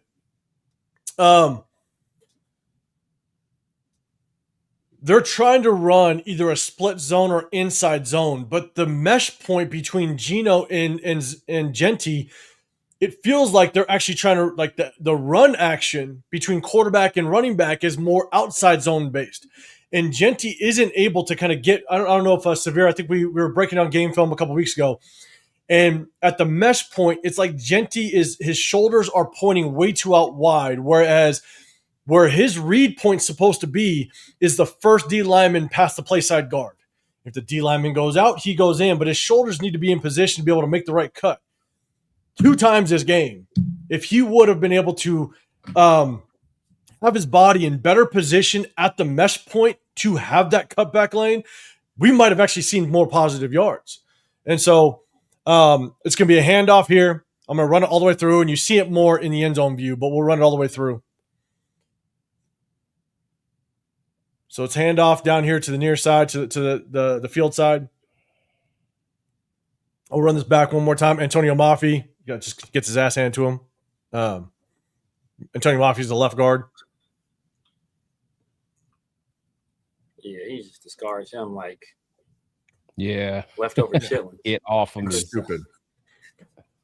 But you got motion coming over, then you have a Runyon that's going to run that split zone. So he's going to slice through, and he's going to basically try to pick up this backside edge rusher, right? Everybody's going to run inside zone left. But watch how Genty's shoulders are facing at the mesh point when he gets the handoff, and watch where the cutback lane could be. And so I'm going to pause it. So he's already facing completely this way, right? And he's already looking to cut back. Yeah. Now, if I go back, he's reading 95. That's where Genty needs to read an inside zone. If 95 stays to his gap or plays outside, you instantly take this thing vertical to the line of scrimmage, because then you're working for the cutback lane. Then your read continues to move down the line of scrimmage. If he goes out, Genty works in. If this D lineman, Dexter Lawrence, if he goes out, you work back in, then you find yourself the cutback lane. And so I'll pause it again. Genty's already trying to work upfield, but the thing is his shoulders have to be squared line of scrimmage, and you got to work to this line of scrimmage here. 95 went out. You need to be going back in, and his momentum carries him too far. Yeah. If he would have just got his shoulders square at the mesh point and got to the line of scrimmage, the cutback lane could be here. Now he'd be here. And you at least now have a chance at positive yards. Yeah, so he wouldn't be making that cut back so late. Yeah. No. He'd still stay in line on the inside zone, and he would be basically running right basically towards the center. Boom. Yep. And I think it's because the mesh point, his body is so out of position to make that, not just the cut, but just get his momentum in the right direction on the inside zone. Yeah. And this is the second one. it happens again. I'll run it all the way through. And our run game coordinator, Brendan Carroll, our offensive line coach, I don't know who's instructing what, right? And so I'll run it back one more time. You can see it. Then the end zone view is going to show it even better. But I'm going to tell you right now, Why see you this? Unblocked. Yeah, You left 57 unblocked. Yeah. I don't know, because you can say that this is kind of like a. Yeah. You can say this is kind of like a like an option. Yeah, it's like. But they left him unblocked. They left him unblocked. That's what I'm saying. So like, Geno couldn't have kept it. Like, oh man. But this is inside zone. He ain't taking no hits for this team. He cool. Unless it was going to be an option where it could have been a triple where he flipped it out to Michael. Oh, know what? Yeah, if he keeps it, throws it to Michael Mayer, that's probably a touchdown. Because now if that was Brock right there, and we had like that actually could have been all right. Actually, now looking at it, yeah, I think if he keeps it and throw it to Michael Mayer, I think we score right there. So hey, Geno, appreciate your contribution, sir. So, but what I hate about this, though, is you see the action with DJ Glaze. He's basically trying to wall off and keep Abdul Carter outside. So you're basically running more of an inside zone look. But if you see the action with Genty, see his shoulders. His shoulders want to get the sideline. But if he reads inside zone correctly, at least the mesh point puts Genty in the right position. This is your cutback lane. He's already going to get engaged into the line of scrimmage here if his shoulders are more square. And now he's going to have to break a tackle. Beat the guy there, beat him there. But now he's going to have at least an opening to be able to get to that goal line. And you see it more in that inside. And look, he wanted to cut back. He gets the handoff. He wants to cut back. But it's so late. Yeah. He doesn't press the line of scrimmage quick enough. His body's just is not in position. I'm not going to lie. I think it's coaching. I really think that was an option. What's ironic? Now go ahead. No, I was saying I really think that was an option. I think Geno could have kept it and then attacked upfield a little bit and made the guy commit and then flipped it out to Mayer. I think that was what could have happened. But I think Geno just made the wrong read. So I'll go back to the end zone view. I mean, Geno does have that option, right? It's a little bubble screen coming out here in this tight trip set, so that this tight 3x1 set. And so he could have. And like kept going down, like went down and made them keep crashing, and then flipped it out to Mike. Yeah. And that could have been an option. Unfortunately, I could have showcased some of the plays, but man, you got these two 5'0" guys out there blocking. Right. It was tough. Is that Abdul Carter right there? He's on the outside up here at the top of the screen. Oh, he's up there. Okay, who's that at the bottom of the screen? Because he looking dead at Geno. Like, you got this ball, brother. I'm about to destroy it. I wish you would. So I don't know. The more and more I just watch the action of this run game. Yeah. If you allow Genty, like I just showed in the previous through the mesh point, if his shoulders are more square to the line of scrimmage, again, read this D tackle. Inside zone, very easy. D tackle goes out, you go in. It's very easy.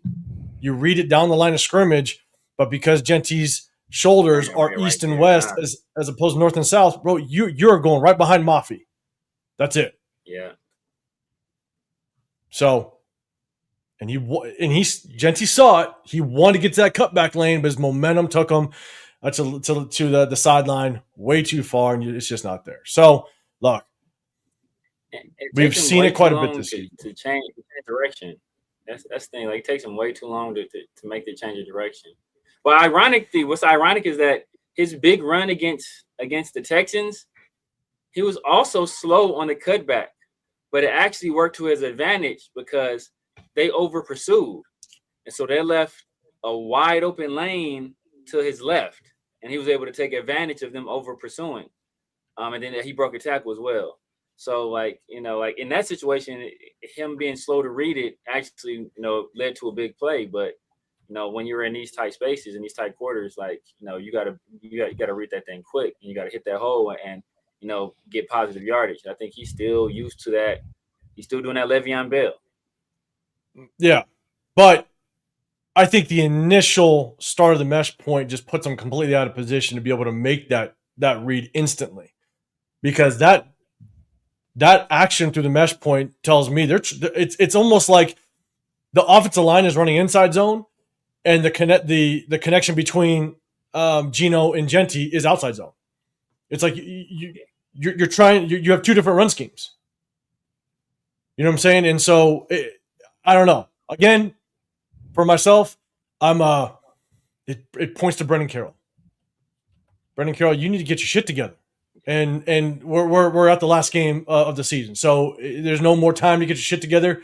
It's time to move on, because it's been an issue all season long. Let that dude run some power. Get Jenny a fullback. Let him run some power, and let's do it like that. Give him a little protection from these early hits behind the line of scrimmage. Let him have a better chance of getting to the second level and see what he does behind the fullback and running power. Like, call Hugh Jackson. Hugh Jackson, where you at? Was the last time we had a running back? Hey, you got him. You got him going. Hugh, get in here, help this young brother. Yeah. All right, remember, guys, do me a favor, hit that hashtag Raiders. If you guys got a comment, question, anything you guys want me to kind of throw up on the screen as it relates to the play, let me know. But hey, let's take a look at some Charles Grant.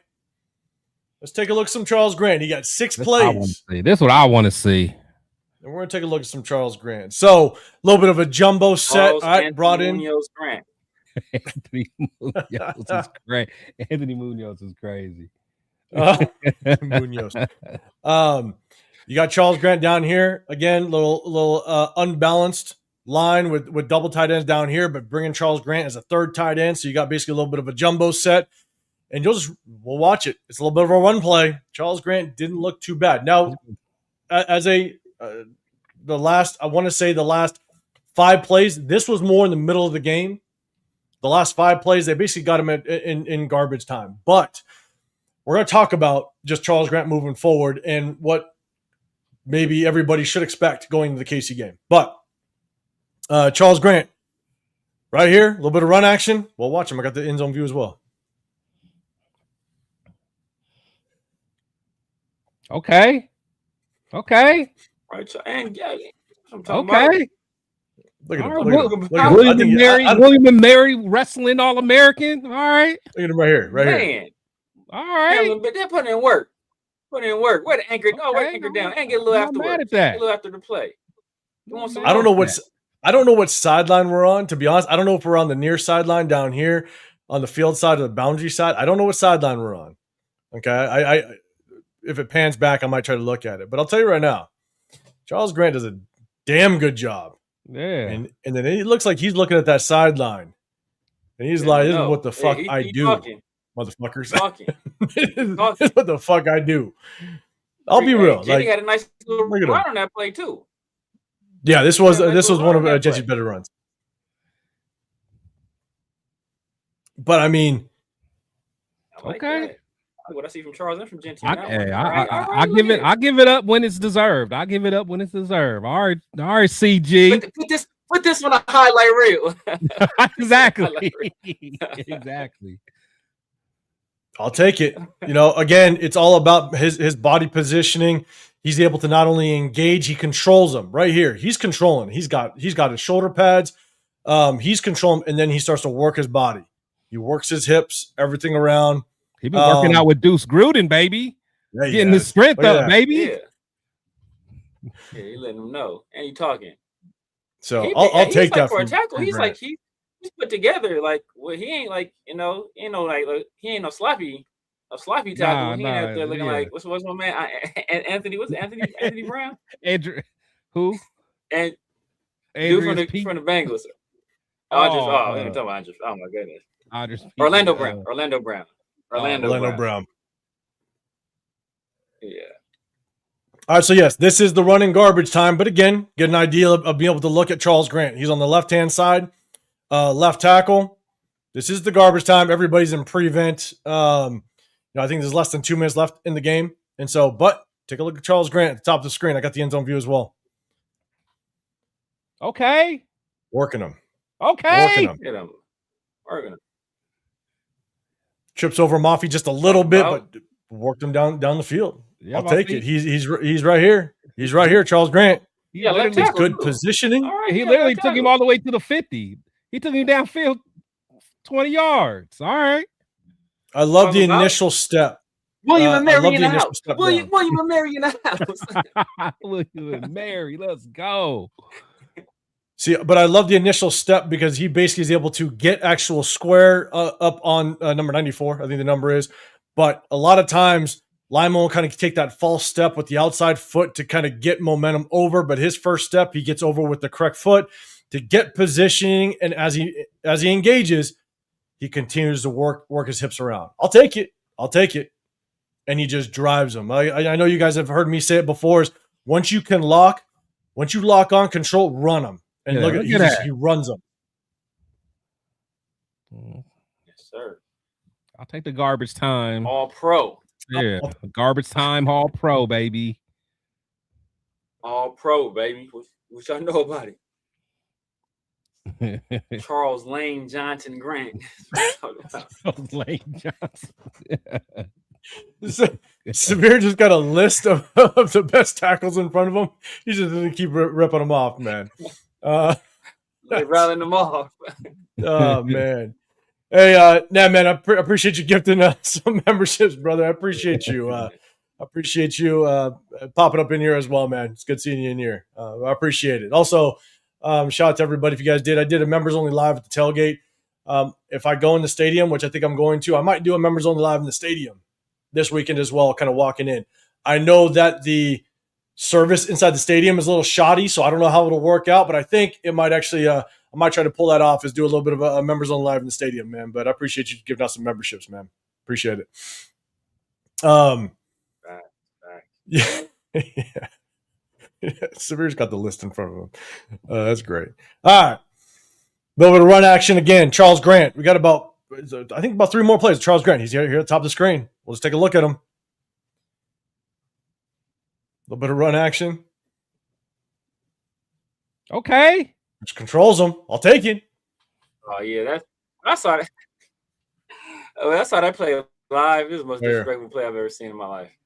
Did you see it? Watch what they do to Genty. This is crazy. I know they did. Oh, yeah. They move, little fella. Up off the ground. They picked him up. His feet were dangling. I was like, this is crazy. This is crazy. His feet are dangling in the air right now. And again, it's wild. Just you watch Mafi, horrible eye discipline, does not see the slot corner coming down for the blitz, doesn't even see him, completely misses him. I mean, Genty had no chance right there. No chance at all. No chance to do anything. But Charles Grant, man, hey, you lock on, you control him, we'll take him. Oh, wow. And you turned him hip. It was some old dog. Look at man. Look at dog. That's what I'm talking about. But Mafi, though, man. Mafi. I know. I mean, it's don't get me wrong. It's a difficult block only because he's got his eyes on the linebacker. But when he notices the linebacker isn't coming downhill, you got to get your head on the swivel and know someone's going to bring pressure. So you got to make sure you got to potentially help out Charles Grant if you need to. But it's just bad eye discipline. And linemen love that situation. Like, he could have cleaned him up. He could have cleaned 22 up. Yeah, just put your helmet underneath his. Yeah, bro, it's done for. And so my take: Charles Grant goes and gets his man. God damn it! See, I need read comments before Charles I pull them up. Trent Williams Grant. Oh man, Charles Grant. Oh man, we need to make some. They might have him start. They might have him start on Sunday. See what we got. We're gonna talk about that. We're gonna talk about that. Yeah. Let that man we're gonna talk about that, man. Charles Dwayne Brown Grant. I love. Look, the way that he uses his leverage. I'm telling you, it's the hips. We ain't looking at no man's hips, but the hips. He's working. It's working well. Like they say. And, hey, my girl Shakira said it. God damn. The hips don't lie. The hips don't lie. Man, Chris's chat's back. Right? We need to stop talking about man's hips. Okay. I already had mine in the past. Okay, I already had mine in the past. We're over what I said. Yours was wild. Yours was wild. Pre-record only from here on out. We need to edit these. That's my dog. That's my dog Carm, right? He got his hip bent backwards or something like that. Oh man! All right, here's a little more Charles Grant. All right, Charles Grant, on the top left, little pass protection. We're just checking him out. This is the most burn he's gotten all season long. We definitely want to check him out. Whoa. Okay, all right. It's decent, but the end zone view actually looks better. So watch the end zone view. It actually looks better. It looks like he gets. It looks shaky for a second. It looks shaky for a second. Yeah, there he is, right here. Yeah. It looks shaky for a second, but this view it looks better. This view looks better. Does a good job. Okay, good hand-to-hand combat. I like that. I like the hand fighting, but at the same time, what I like is that because nobody actually pursued instantly, watch his eyes. And actually, there's another clip after this that actually shows that his eyes are doing the work. His eye discipline is good. At least that's what he's showing right now. But even when he doesn't get instant pressure off the side, off the edge, watch his eyes. He looks to help first. He looks to help, then he brings his eyes back. So as soon as the snap comes, the snap happens. No pressure. He looks to correct. He's got his hand out. He's making sure that nothing's there. Then he stays committed to his responsibility. So I love the fact that he's at least checking to be able to help if needed. We'll play it one more time from the top in the end zone view. So, not a bad rap. We'll definitely take it. Good chip by Michael Mayer. Glaze is struggling. Man. Glaze is rough. Yeah, he's struggling. Yeah. Glaze is rough.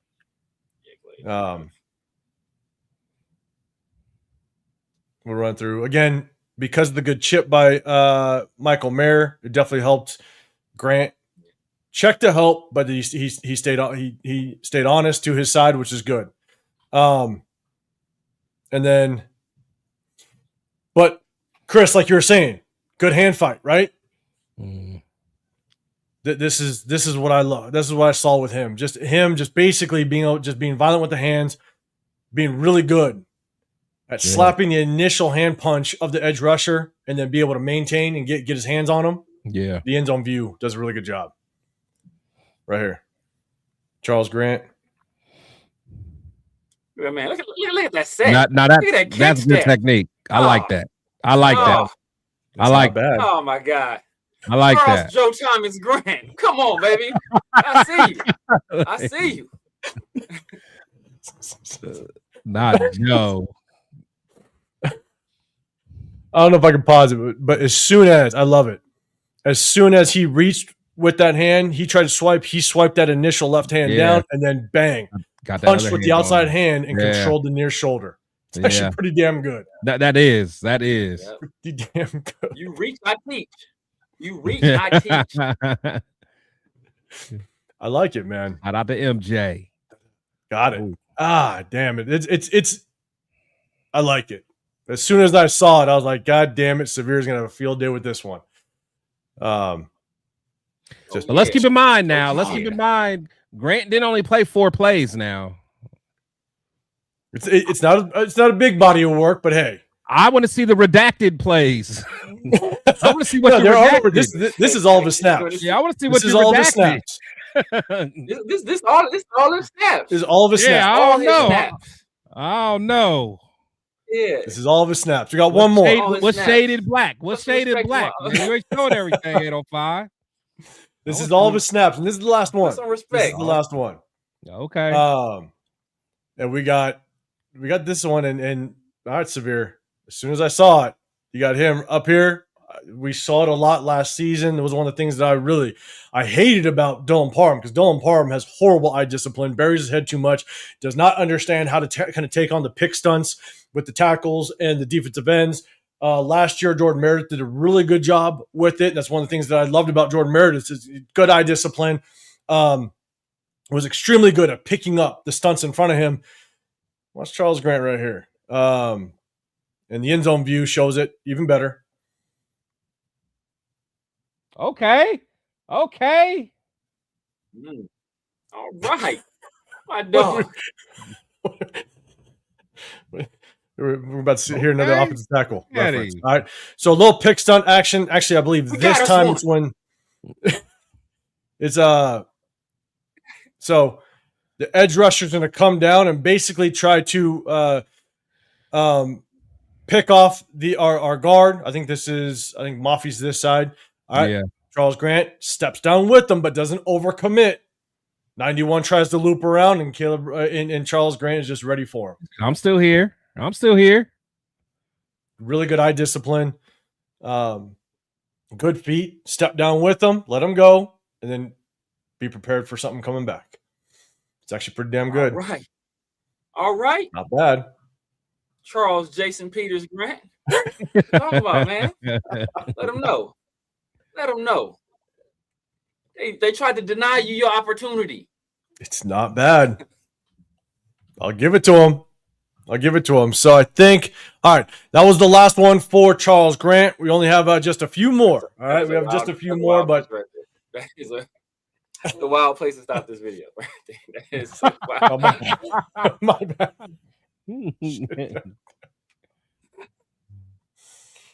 It's gonna be a pre-recorded. That's what's about to happen this week. It's bad. My dog schedule like that. It's gonna be a pre-record from here on out, guys. God damn it. So Jack Kane is saying Grant looks like a beast. Again, small sample size, but definitely like what I saw. Let's see. Everybody, before we go into the next plays. And so what up, Kush Mob? What's going on, man? Appreciate you popping in here. Guys, let me know what you think of Charles Grant. All right. Do you want to see him get more burn? Again, this was one play in the middle of the game, and these sequence about 5 plays that I showed, these are towards the tail end, right? So it's basically, Kenny Pickett's in the game. So this is kind of towards the tail end of the game. So let me know what you guys think of Charles Grant. Do you want to see him play? Hit that hashtag Raiders. I'll definitely pull it up on the screen. But before I get to this guy, before we let him kind of go off on his tangent, Chris, before we get to the other offensive plays, what's your thoughts on Charles Grant, just kind of what we see right now, and, man, what you maybe expect that last game against Kansas City? I want to see all the files. I want to see all the files. All of them. That was all of them. I want to see all the files. But, no, I want to see more of them. Again, I always give him a hard time because of, some of the other stuff I saw from him. But, no, the thing is, for the Raiders to be good, somebody on this daggone draft class is going to have to step up. We're going to have another. We need somebody to step up, whether it's him or Caleb Rogers or whoever. For us to have any kind of success, we got to hit in the draft. So I'm hoping he does well. I do want to see more of him. If these 4 plays is what we have to come for the future, then let's do it. Let's do it. But I want to see him do it to Chris Jones. That's all. Well, unfortunately, I think Chris Jones, he'll probably be sitting this next game. Before I let this guy go. Oh yeah, yeah. Mike, you're saying, would you want to try him at right tackle? I think without question. I put a short out, and I know we've talked about it in past lives, but I put a short out a couple weeks ago. I said, look, at this point, we have to see what Charles Grant has.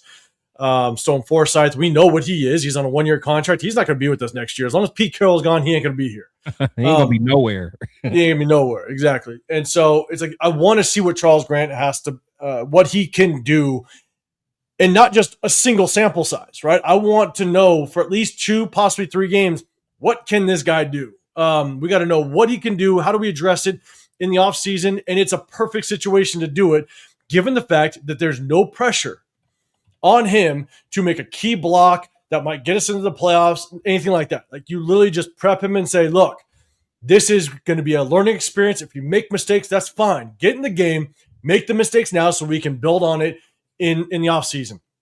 That would be my message. I was hoping that he would have started 2 games ago, or at least a minimum last game. But in my opinion, Stone Forsythe shouldn't see the field at all. Caleb Rogers needs to see 100% of the offensive snaps against Kansas City. So, Severe, Pigs. I'm going to throw it to you. You're saying release the Grant files. Nah, man, you got Grant, question mark, but I'm telling you, nah, man, we'll see a little bit of Laki Tassi. That's what I'm saying. What's up with Laki Tassi, man? I don't know. I want to see him in there, man. Frank Weber, Grant looks better than I expected. Shout out to Severe. Severe really liked him, picking him up. That's where I'm at.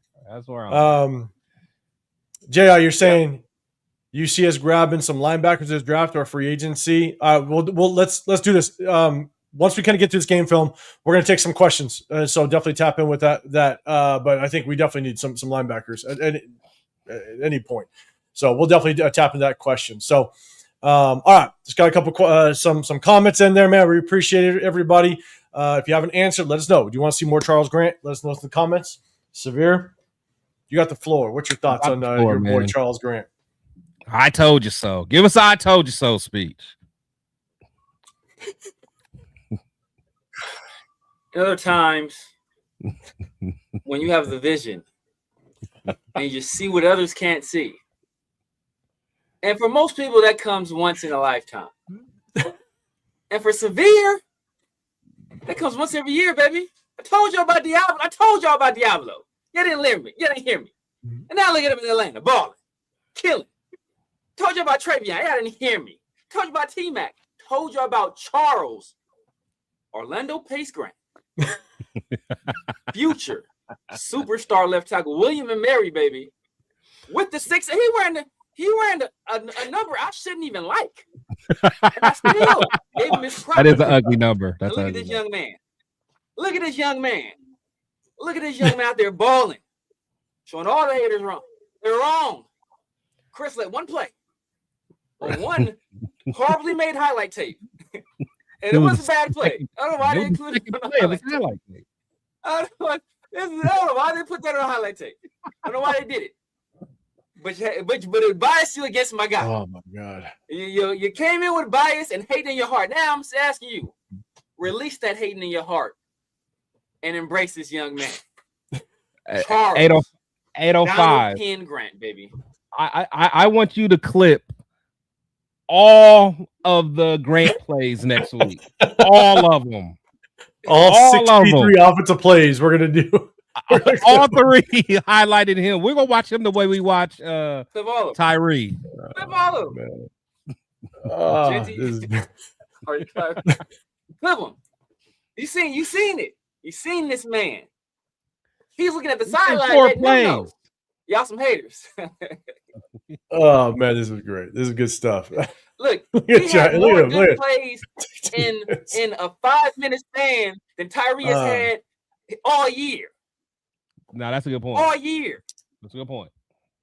That's a very William good point. and Mary stand up. What is their mascot? Probably something weird. Like I don't know. The chandelier somewhere like that. Stand up, William and Mary. Yeah. Oh man. I love it. I love it. This is a good time. Severe, I'm glad we gave you your opportunity to talk about your guy, Charles Grant. Don't let him miss a block next week. Tune in. Everyone tune in. If this man misses a block next week, just tune in. Tune in. You know what? Oh my God. You don't miss. That's good stuff. Man, That's good stuff. All right. We only got 2 more plays. We'll end it off with Gino's touchdown pass. We'll try to end it off on a good note. The only thing that I will put out here is, look, our offense line is bad. We've showcased it so many times. Again, we just try to show you guys what we needed to prioritize in the offseason. This one, we know Stone Forsythe is awful, obviously, but Ian Thomas, our tight ends are probably the worst blocking tight ends in the National Football League. So not only did you do a horrible job of trying to get offensive linemen in the building, except for Charles Grant, we'll see how he does next week. But you're gonna have me watching Charles Grant like a hawk this game. I ain't gonna watch no one else besides Charles Grant. You better not jump off sides. Watch. But we showed Michael Mayer just discipline of a Shaolin monk. He ain't jumping off. Oh my God. We showcased Michael Mayer just absolutely whiff on that split zone slice block on the run play. Horrible. We've shown it all season long, and we just want to take a look at Ian Thomas, the guy that was supposed to be a good run blocking tight end, good goal line blocking tight end. We'll just kind of take a look at him. And it's I don't know. Yeah. It's horrible. Wow. We could look at Stone Forsythe just for the fun of it. Let's take a look at Stone Forsythe just for the fun of it. Why not? It's bad. Ian Thomas right here. We'll take a look at the end zone view. Not a whole lot. I mean, Stone Forsythe, I think he's maybe off the screen a little bit. You might not see his miss, but holy Jesus. Yeah. Antonio Maffey. How did Antonio Maffey do? Not so good. It's just bad. Genty had a rough day. Typically we will find. Oh no, Severe's like, my guy did good and I'm out. All right, Severe. Let me know when you come back. I'll see you. The one thing that I will say is that we've showcased multiple times a game that Genty, there's openings. He needs to make the right cuts. He needs to be better in open space, so on and so forth, right? And so, but this game, I'll be honest, there wasn't a whole lot, and I just showcased I think the problem with our run game coordinator / O-line coach Brendan Carroll, with him just the way he organizes and coordinates the mesh point versus the run blocking scheme. It just doesn't make any sense. So, as a whole, Genty really didn't have much to work with outside of that one big carry in garbage time. So it was tough to watch. Yeah, nah, man. Yeah. I don't know. I have no clue. And he's done it all season long. And this is another reason why I think it's time to move on from Pete Carroll. Is Stone Forsythe was a Pete Carroll guy because he had him in Seattle. He brought him to Seattle, and he brought him back over here, which statistically probably the worst starting tackle last year, which is tough. Armando, what's going on, man? What did I miss? Severe dropping the gauntlet on poor mortals. He is. We showed a little Charles Grant. He did a really good job. It was good. Pigs. We need to draft tight ends to develop behind Bowers. Mayer needs a new team. Mayer did good. Definitely showcased his route running ability. I did have some clips, but I want to kind of rip through this a little bit. We know what Michael Mayer is. He could be a good pass catching tight end, but man, he needs to work. He needs to work on our on blocking. Devalius, you're saying this O-line blocks air or couldn't block air. You're right. You're 100% correct.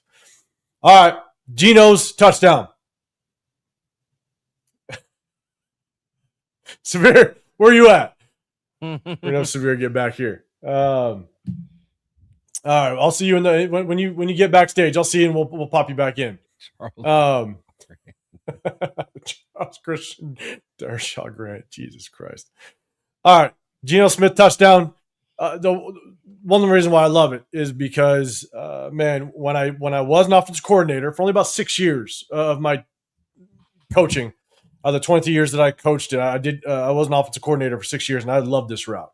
I call it a whip route. Some people call it other things. I'll call it. But this route right here by Tyler Lockett. Ooh, I love it. Whip back inside, find open space. If you can run this against man coverage, typically I like to see the whip route kind of go inside and then whip it back outside. But in this case, they did it opposite, and then he basically just He basically just got depth into awareness the to end go zone. field. Yeah, find the. Yeah. And honestly, I think that's just them two having, some chemistry. Yeah, Knew to go upfield, Oh, Severe, you're muted. Just so you know. Yeah, you're good. You hear me now? Yep. Yeah. Trying to silence me. I will not be stopped. I will not be stopped. Yeah, Severe, I don't know if you saw it. We're just we're ending it off with Gino's touchdown pass. Like the little, it's like a zig or it's like a zig route or like a whip route. Yeah, I like to call it a whip route. Yeah, I mean, I like it better when they run it to the outside. Yeah, that's what we were saying. Running right into, you kind of running right into traffic, but he's able to find that opening. The thing is, like, if that was did Mayer do the same? Was that like a double whip? Like, what was Mayer doing? So I think Mayer does a really good job. He's basically holding all these guys down here at the line of scrimmage, which a good awareness by Lockett. If he just, I'm assuming he understands the route concept. He knows now I can climb to the back of the end zone because Mayer's going to hold the defenders at the line of scrimmage. Yeah. And then he just climbs knowing that Mayer, he's occupying all the defenders. It's a good play call. It's good play design. Yeah. See, I more or less thought that Lockett kind of improvised more than anything. Yeah, kind of. Yeah, like to me, I don't know if I actually like the play design. I think I more like Lockett's improvisation more than anything. Yeah, kind of finding that open space. Yeah, because honestly, if the pressure was a little bit worse, I mean, Gino wouldn't have had time to. Because look, is that a mirror? Is that a mirror concept? Because look on the other side. Looks like somebody they ran a rip route, but they ran like a corner off of it. See? Yeah. Yeah. Like, he's actually open right there too. Yeah. You got Deontay Thornton wide open. Yeah. So I don't know. I mean, for myself, just looking at Michael Mayer's route, it does look like he's just trying to sit down here on the goal line, which does occupy the linebackers, does occupy defenders. But again, I think it's good awareness by Lockett, Chris, like you're saying, just his anticipation to understand I can climb to the back of the end zone, and he finds the opening. Geno Smith does a good job climb up in the pocket while everybody gets their ass handed to him on the offensive line. Yeah, I mean, just it's a nice throw too. Tough work. Yeah, like somebody on the run, gotta drop it in the back of the end zone, give him some room to catch it. Mafi's built like the lineman on Madden. Yeah, man. You know how the lineman on Madden be looking crazy? Like, they all shaped like Mafi. Yeah, man. You see the size of Mafi's ankles, bro? His ankles are as big as Geno Smith's quads. This is crazy. But again, well, we ended with the touchdown, but DJ Glaze, man, he just gets beat up on the inside. Caleb Rogers is there to help. He's got to get there a little bit quicker. Oh, my God. Was that Abdul? Yeah. Oh, yeah, that's Abdul. Man, I'm telling you, as you're watching the game film, as Abdul Carter started to get just confidence, you could see his confidence grow throughout the game, that he's like, I could beat the piss out of you every single snap. I'm telling you, the Giants is going to be nice, man. Yeah. They're 2 years away from being nice. I'm telling you. Yeah, not facts. I mean, that might not even be 2 years. If they get the right coach, they get Neighbors back. Yeah. And we see what Wan'Dale Robinson did again. He was destroying us. Right. And they get like another serviceable wide receiver. Slayton's kind of long in the tooth. They get like another serviceable wide receiver right there. Evan Neal stays healthy. Yeah. Cam stays healthy. I like that's a nice change of pace back between Cam and Tyrone Tracy. Then you got a vet like Devin Singletary. If he's still around, that's a smooth little core offensively right there.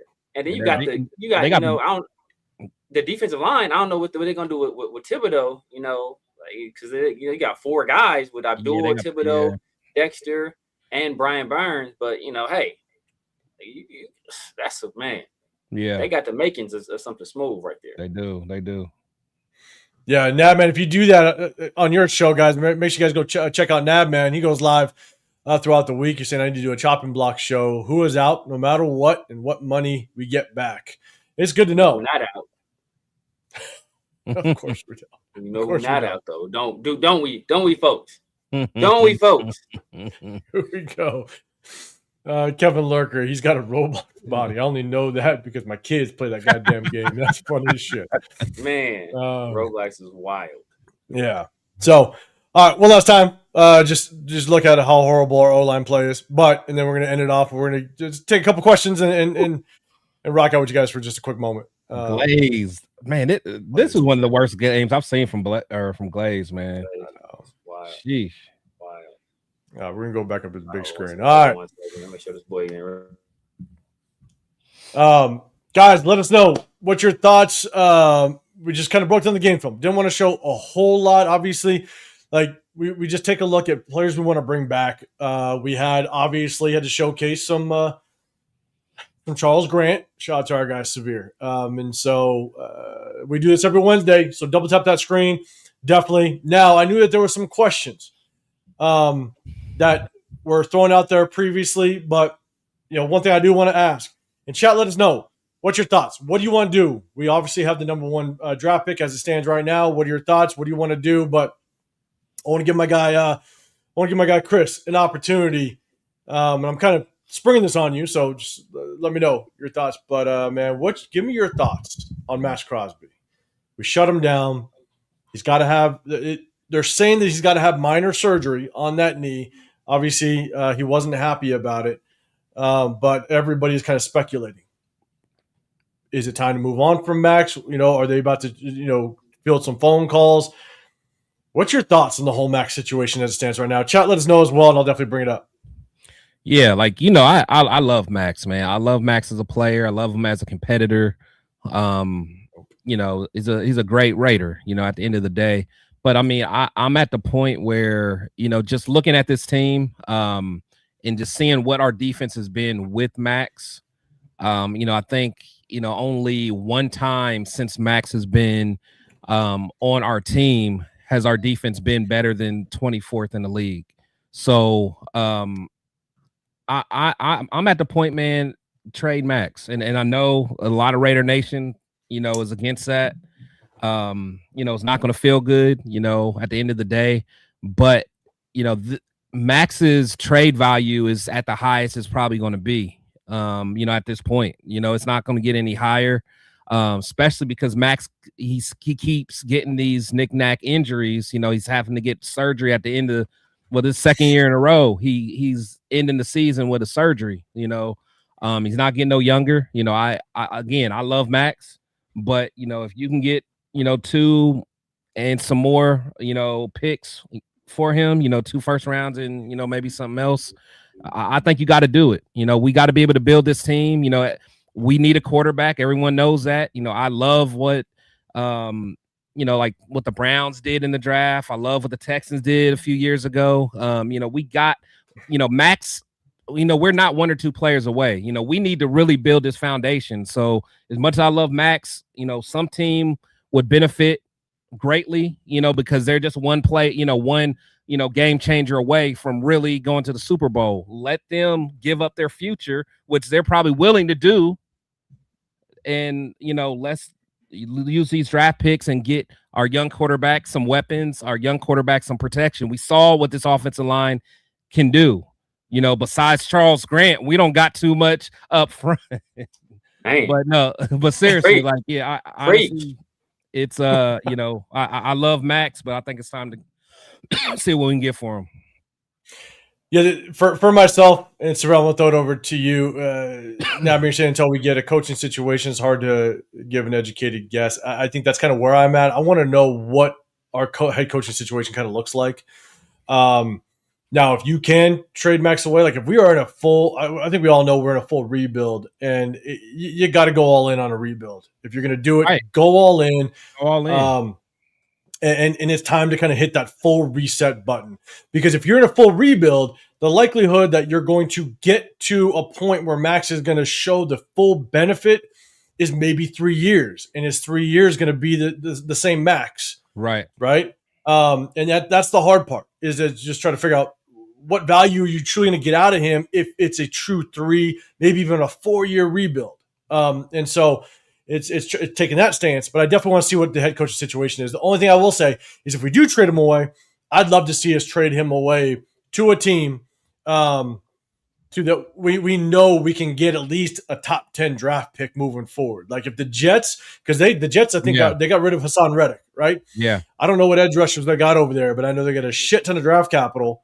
Well, McDonald. It's like, oh yeah, okay. But I'm like, if you want to give up a couple early round draft picks, couple first round draft picks, and we know the Jets will probably struggle for the next couple seasons. See, but the thing is, they're kind of in the same position as us. Like they already did their fire sale, so that wouldn't make no sense, to be honest. Exactly. I 100% agree. But I'm just kind of giving the example of like if we can trade with somebody, I'd love to see us trade with somebody that we have a good chance of getting an additional top 10 pick. Yeah, in the next couple seasons, and so that's who I'd like us to target to trade with. But Severe, man, what's your thoughts on the whole Max situation moving forward? Yeah, I've been saying for a while, man. Trade him. I'm trading him. Like right now, his value is never going to be higher than it is right now. His value is the highest. Well, before he did all these antics and was, like throwing a hissy fit and jumping on trampoline and stuff. People give that a pass. If another player did something like that, then they have some issues with it. But I digress. But like he's one of the top players at his position. He's well respected around the league. He's coming off a fifth consecutive Pro Bowl year. His contract is very friendly for his caliber of play.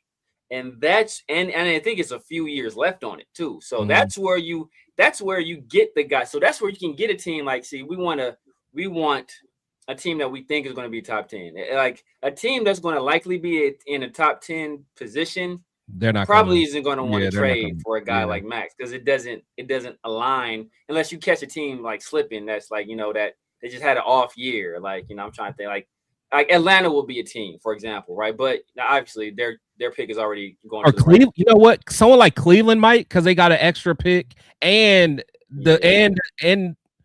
just the thought of having him and Myles Garrett. That could be a game changer. Yeah, that could be a change. That could be something stupid. If they stick with Shador and they just try to, they try to ride that rookie contract, and they drafted so well.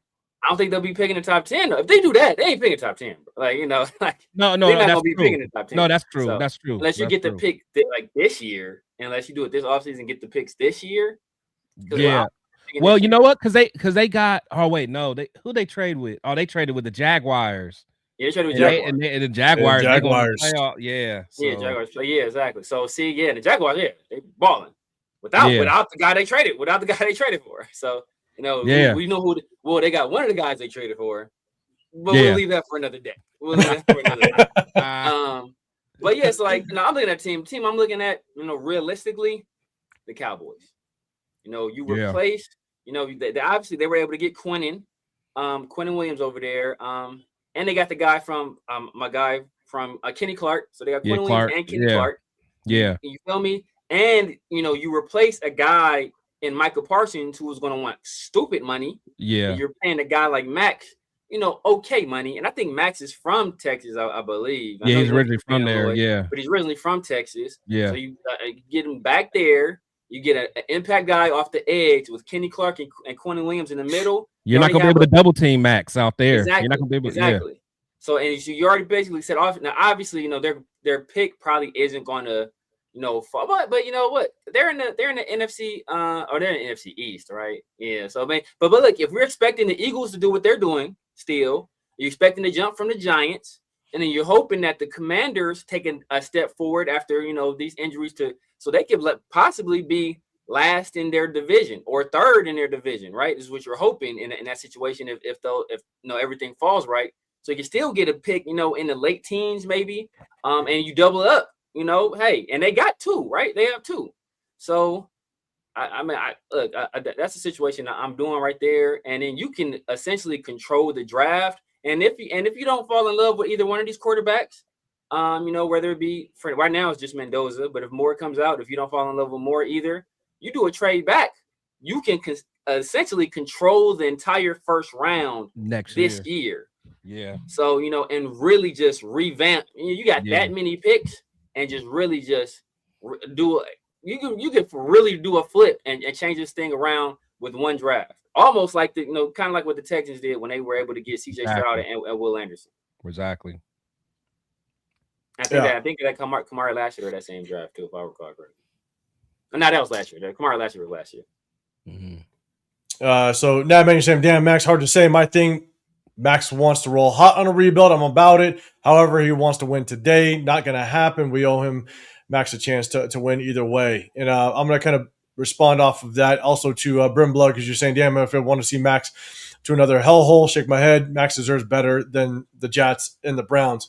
Here's my thing. The Browns would be nice. I think the Browns would be nice. They will. It would be. I think they will. It would be a nice situation for him, but the Browns are just as bad as an organization as us at times. The Jets. But look, look, I don't know about that. This last draft. Yeah, but that's what I'm saying. That they've been drafting pretty well, man. Look, they got Mason Graham, who could potentially be the best player at his position in the entire draft, and he ain't even the best rookie on his own team on defense. Right. Right. And they got Dylan Sampson and Quinshon Judkins and Isaiah Bond as a free agent, and Shador, has shown some things. They get Stefanski bum ass up out of there. Yeah. And get a real coach. Come on, now.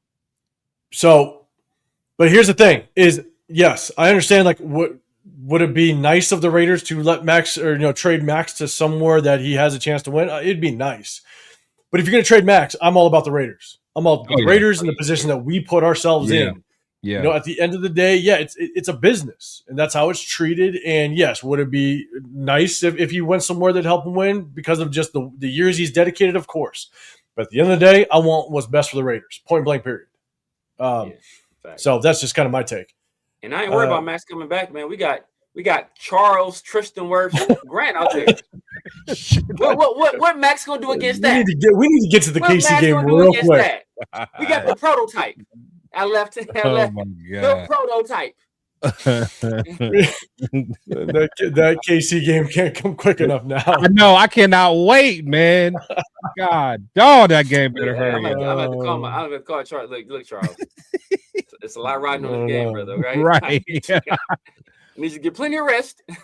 That stadium is going to be so empty on Sunday that if you came out to come to this game, you could probably get front row and just chew Charles Grant out if he's not performing for you. Yeah, that's what you can do. Apparently, a lot of fans like to do that nowadays. Yeah, man. And get a lot of credit for it. SoCal, I would trade Max to Dallas. Jerry Jones always overpays, and Cowboys always disappoint. Yeah. And that, man, smartest thing the Raiders done in years was front load Max's contract. Yes, 100%. That was Reggie McKenzie's strategy. Reggie McKenzie used to do that all the time. Yeah. Front load the contract, especially when you got cap space, and you think you're not going to be that good of a team. And then you ain't paying the quarterback crazy money. Obviously, being paid well, but ain't getting paid like stupid money. So you got to do it. And then, you leave yourself some room to negotiate, or you leave yourself a very favorable trade position later on. And that's what we did with Max. So, we waited too long to trade Derek Carr. Remember, Indy was offering 2 first-round picks for Derek Carr? 2 first rounds, man. 2 first rounds. And we end up getting nothing for him. Y'all be getting sentimental with these players, bro. I don't give a damn about nobody on this team. Everybody on this team. Only person I'm hanging on to for dear life is Brock Bowers. Everybody else can go. Everybody else is tradable. I thought you were going to say Charles Grant. Charles Grant. After I was going to hit the end live button if he said Charles Grant. After the Trinity is completed against KC, when he completes his transfer, when he goes to final form against Kansas City, that's when he's untradeable. Right now, though, I still trade Charles. Give me a first round pick for Charles Grant. I'm trading, but I ain't taking the now. But the only person I'm not trading is Brock. Only player, I don't care if you give me a first. I don't care. I'm keeping Brock. I'm hanging on to Brock. But Max 28, 29. Like you said, he's had 3 season-ending injuries. 2 in the last 2 years. So and his timeline doesn't necessarily fit with us, because by the time we really going to be competitive, It could be 2 or 3 years down the line. Yeah. And guess what? It's gonna be time to re-up Max again. And then are we gonna re-up him again? How long are we gonna re-up him for? So we got to strike while the iron is hot, right? And hey, we hanging on to these people. Hey, we found one. You know, there are other guys in the draft that could be impact players. There won't be another Max Crosby, but we've had Max Crosby for how many years, and we've still been trash. So, what are y'all scared of? Yeah. What are y'all scared of? And I love Max, but the thing is, let's keep it real. Like, Max's superpower is like his work ethic and his motor. At some point, he's gonna lose that. Because it's not like Max is so like, he's not like a technician, you know what I'm saying? So it's not like, you know, I mean, we see all the time where he's not always, you know, in the right spot and stuff like that. But Max's motor is what makes him who he is. So, you know, as he gets older, he's going to slowly lose that. Unfortunately, it's just going to happen. Father Time's undefeated. So, you know, once, and we don't know how he's going to respond to these surgeries. I mean, again, we love Max, but, you know, he's not going to have a higher, you know, trade value than he does now. And, you know, that's just what it is.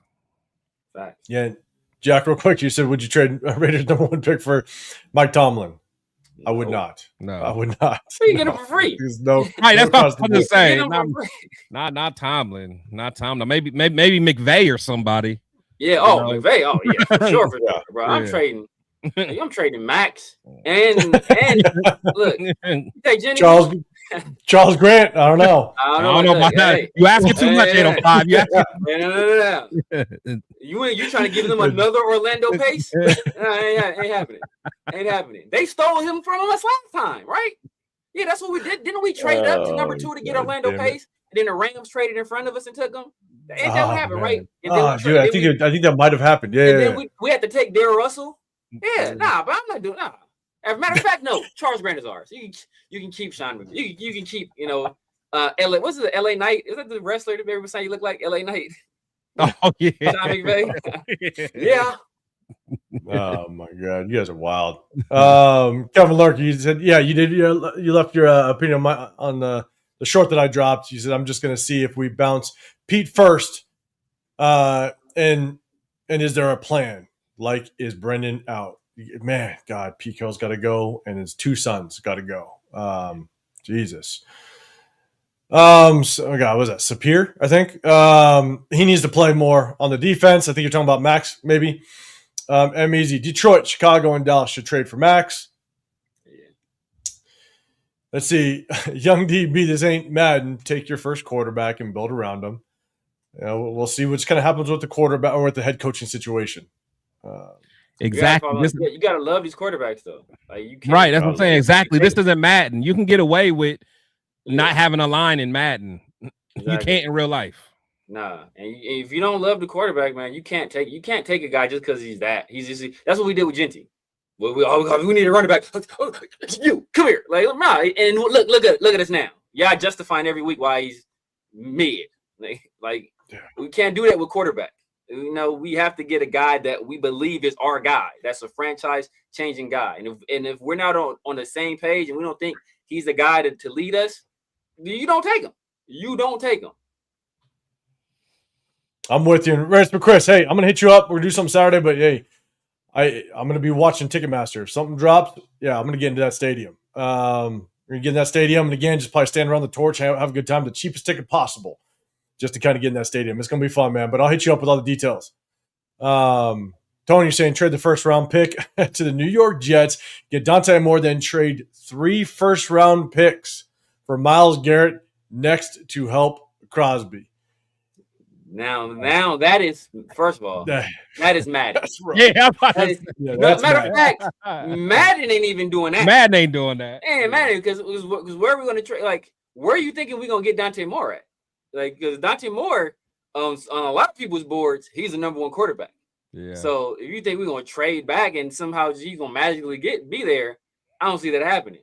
You know, so if we trade back, we're going to probably miss out on Dante Moore and Fernando Mendoza, and we'll be, you know, left with, and depending on how you feel about those guys, you know, that could be a huge miss for us. We'd be taking Arvell Reese or, you know, Brandon Bain or you know, Maui Noah or, you know, Spencer Furneaux or somebody, or what's that now? We'll probably won't take a corner, but that corner from LSU was cold too.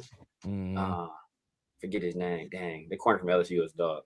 I know. I'm actually just now starting to do my research on some of these college guys. But yeah, like the only thing I will say to that is you can't pick your potential franchise quarterback, but then trade away 3 first-round draft picks that don't help the franchise quarterback. Right.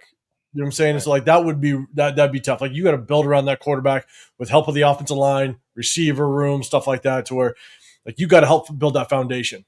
So if not, I mean, I really think the Titans is a good example. I mean, you know, you got Cam Ward out there running for his life. You know, don't have no one to really throw to. It's like you gotta give your guys some weapons, man. So you got to.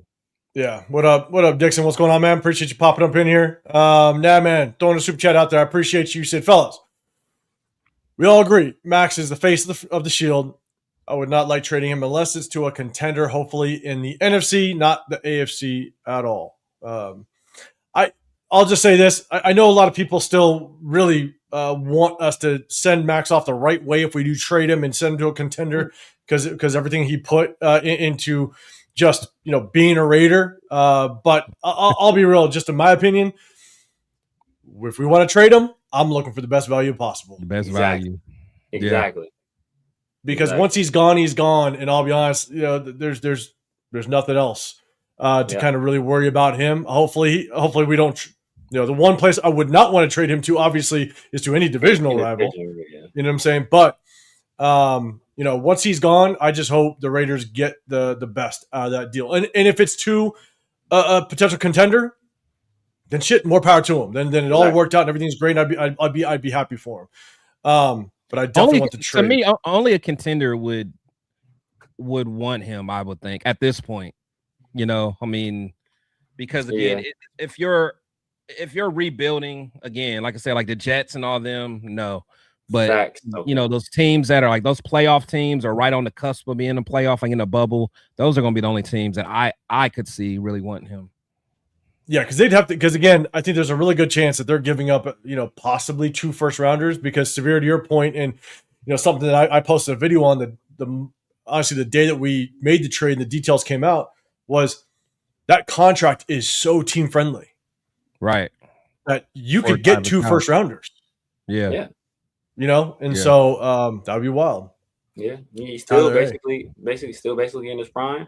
And I can't look. Somebody say I don't want to see my I can't worry about what like you act like everybody ain't cooking this. What's one other person that's gonna do it? Like, you know, like we got done dirty by Dexter Lawrence and Abdul Carter, and you know, so like, you know, that's another. It's guys every draft that's gonna do us filthy. Like, so it is what it is. He can go against us if we get two first-round picks out of it. And I give me a mobile quarterback and I watch him crash down every single play, and we'll just boot outside of him and let our quarterback run for 150 yards. And this is where we're going to kind of like prepare. And it's, you got Tyler A, you say Mendoza is the guy, and then M Easy, you're basically saying, I don't want Mendoza if his comp is Kirk Cousins. I don't know if his comp is Kirk Cousins. I think he's definitely more mobile than Kirk Cousins. I think a lot of people have thrown out the Jared Goff comparison, which isn't a bad comparison. And so, but this is why, honestly, the offseason is going to be very interesting, because if we end with that number 1 draft pick, the amount of people that are going to be Mendoza's the guy, Deontay Moore's the guy, they're going to say none of those guys are the guy. I mean, the fan base is going to be so torn on what they want. It's going to be very interesting.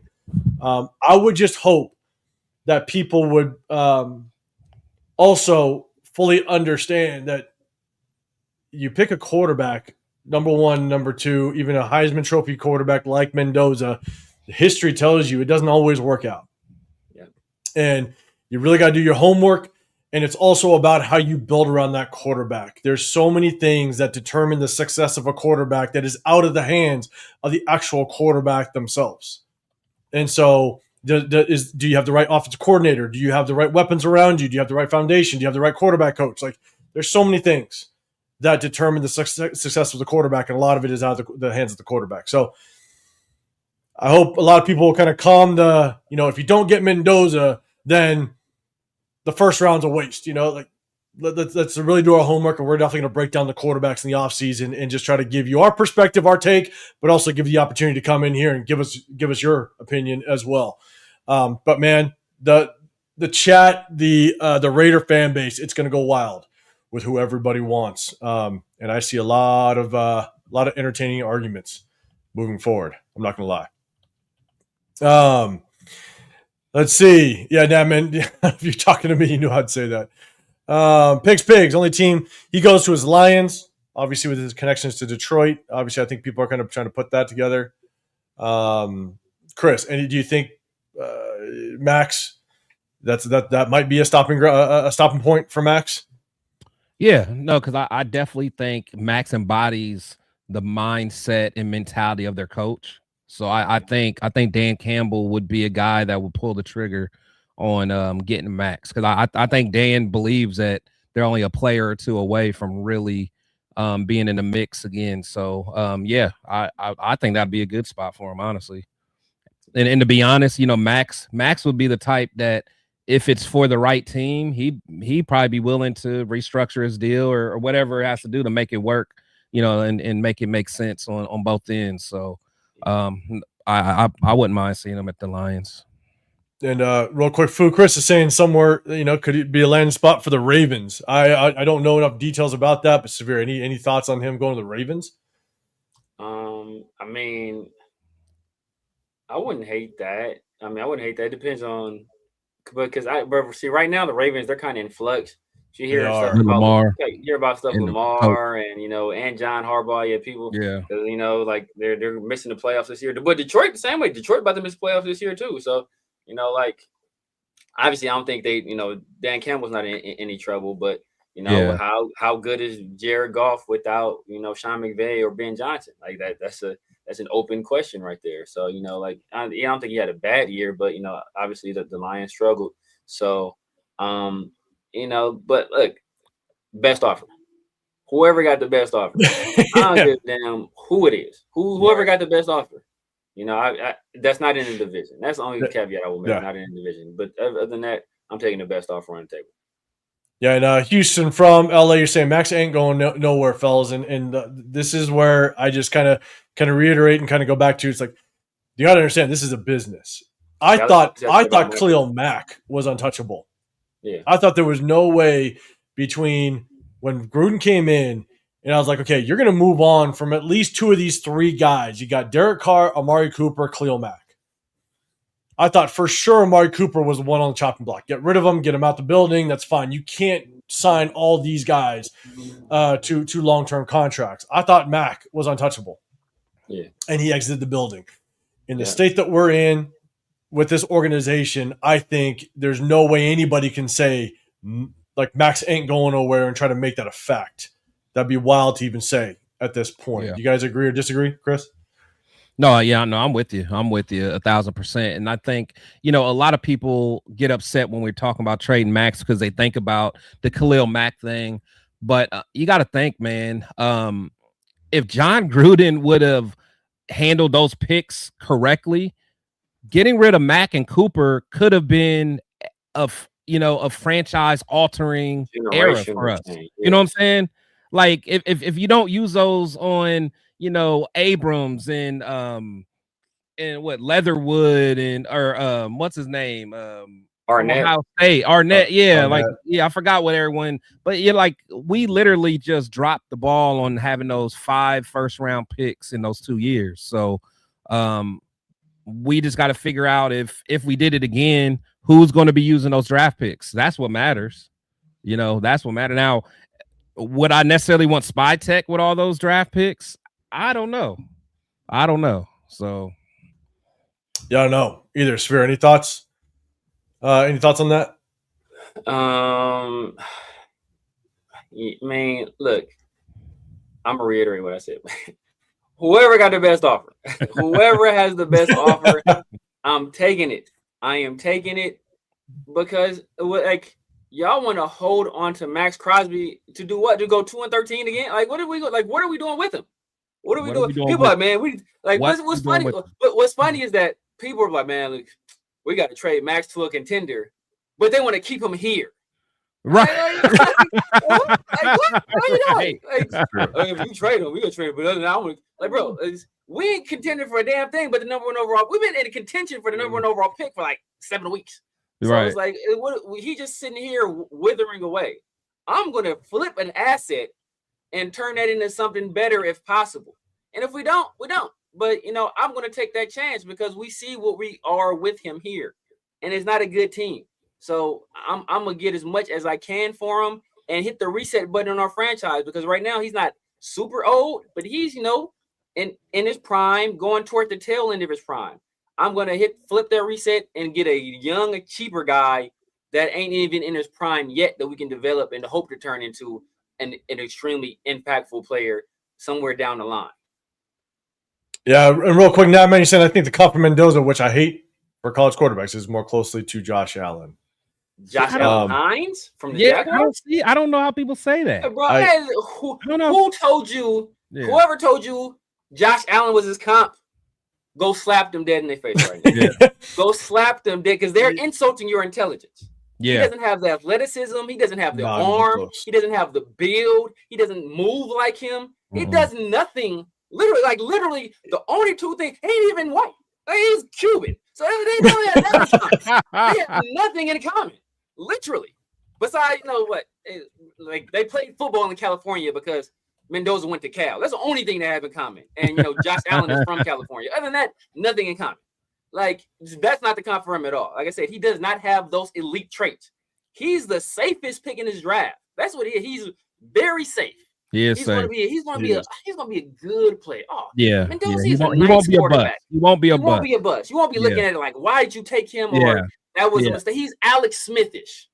Very Alex, and he don't even got that wheels because Alex Smith has wheels, but he's very Alex Smith is very safe. You get that's actually a good comp. That's actually a good comp. I like that comp. Actually. It's a good comp, but and this is where I've actually had some arguments on social media about people saying that Mendoza is going to be. Nah, man, he does not move like Josh Allen. I've been watching this dude since Cal. He does not move like Josh Allen at all. He does not have his arm strength. I don't even think he's that big, to be honest with you. That's as big as Josh Allen. Maybe you look at no, he's not. And he's like, he's a little. I want to say he's 23, so he ain't gonna get much bigger. He does not move like Josh Allen at all, man. At all. Like this cap. What do kids say? That's cap, fraud, 6'7", like all of that. None of it. You feel me? Like, no, it's not Josh Allen, brother. Alex Smith, Jared Goff, I see. Kirk Cousins, I really don't. I can see because he's like very boring, technical. I can see that. It's not a lot of flavor and sauce to him. Yeah. Maybe that's why they see the Kirk, and he kind of looks like Kirk Cousins. Just in the face, but his game's not really that similar. But man, Josh Allen, no, that's why. Yeah, Josh Allen was literally all traits coming out. Josh Allen was like a 50% passer at Wyoming. He's just a big kid that was crazy athletic with one of the craziest arms you've ever seen in your life. And he was super risky. He was super risky too. Super risky. Mendoza is super safe. Yeah. So. And the more and more I watch Mendoza, I think that I think people think he's going to be. I gotta get my son to track practice. All right, man. Oh, sure, yeah. All right, man, Severe. Everybody, make sure you guys go. Say what's up to Severe, man. Double tap that screen, and make sure you guys go over there and hit that sub button as well, man. All right, Severe. Charles Grant's little nephew, man. I'll be back on in a few hours, man. What you say? Say you Charles Grant's little nephew, man. Man, hey, Uncle Charles. I miss my Uncle Charles. All right, man. All right, man. I'll see you. Oh, it's the wrong one. I don't even know where it's going. Hold up. Review. Bang. Okay. So, but here, real quick, like I've gotten some back and forth with people on social media because they honestly, there was one person that told me that Mendoza could run like Lamar Jackson. They literally said that. I'm saying, come on, man. Need to stop. Come on, man. I don't think. Nah. Just watching the few games that I've watched, again, I got to do a more deep dive, but I don't think he's going to be as athletic as Josh Allen. I don't think he's going to have the wheels. I don't think like the speed of the NFL is going to be so different, especially based on the schools that he played. I don't think he's going to be able to get loose. Could he extend a play? I think so. Yeah. Like if you roll him out of the pocket, I think on like a 3rd and 3 or 3rd and 2, are you going to make sure that you you're aware that he can run for a first down. Of course, I do think so. But to think that he's going to be a runner like Josh Allen, I don't see that. He might even be like athletically maybe a Justin Herbert, and even that's stretching it. Even though you don't think Justin Herbert's athletic, but like even him or even maybe Trevor. Yeah, he's not. As I don't even see him running like. I don't even see him running like in Herbert. In that realm, but not Josh, because Josh Allen is just a. I mean, he's a threat with his legs. Like, he's a true threat. Yeah. So I don't even see him running like Herbert. You know what I'm saying? Like Herbert's bigger. The more and more I watch Mendoza, I see Jared Goff. I see Jared Goff. And he could be just a little bit more athletic than Jared Goff. But if you compare kind of college tape, man, I see Jared Goff. That's kind of what I see, in all honesty. And I've heard people make that comparison. Shout out to my guy that he's definitely safe. He's safe. Yeah, and Jared Goff made it to a Super Bowl. Yeah, he's safe. You know what I'm saying? And so he's going to keep it competitive. He's going to keep it in the game. So it's a pretty good comparison. All right, let's see. What up, Jeff? What's going on, brother? I see you in here. I actually like the Alex Smith comparison. Like, that was the first time I heard that, the Alex Smith comp. Because I mean, one thing they say about Mendoza is he, just from the neck up, he's very he's smart. He understands the game. Smart as hell. And that's how Alex Smith was. So, and he could be a game manager without question, and that's no knock on anybody, right? Like, he's just he smart. Has a nice arm. He has he has some nice zip on the ball. Like, he throws it on the rope. But yeah, I don't know. I actually really like the Alex Smith, to be quite honest.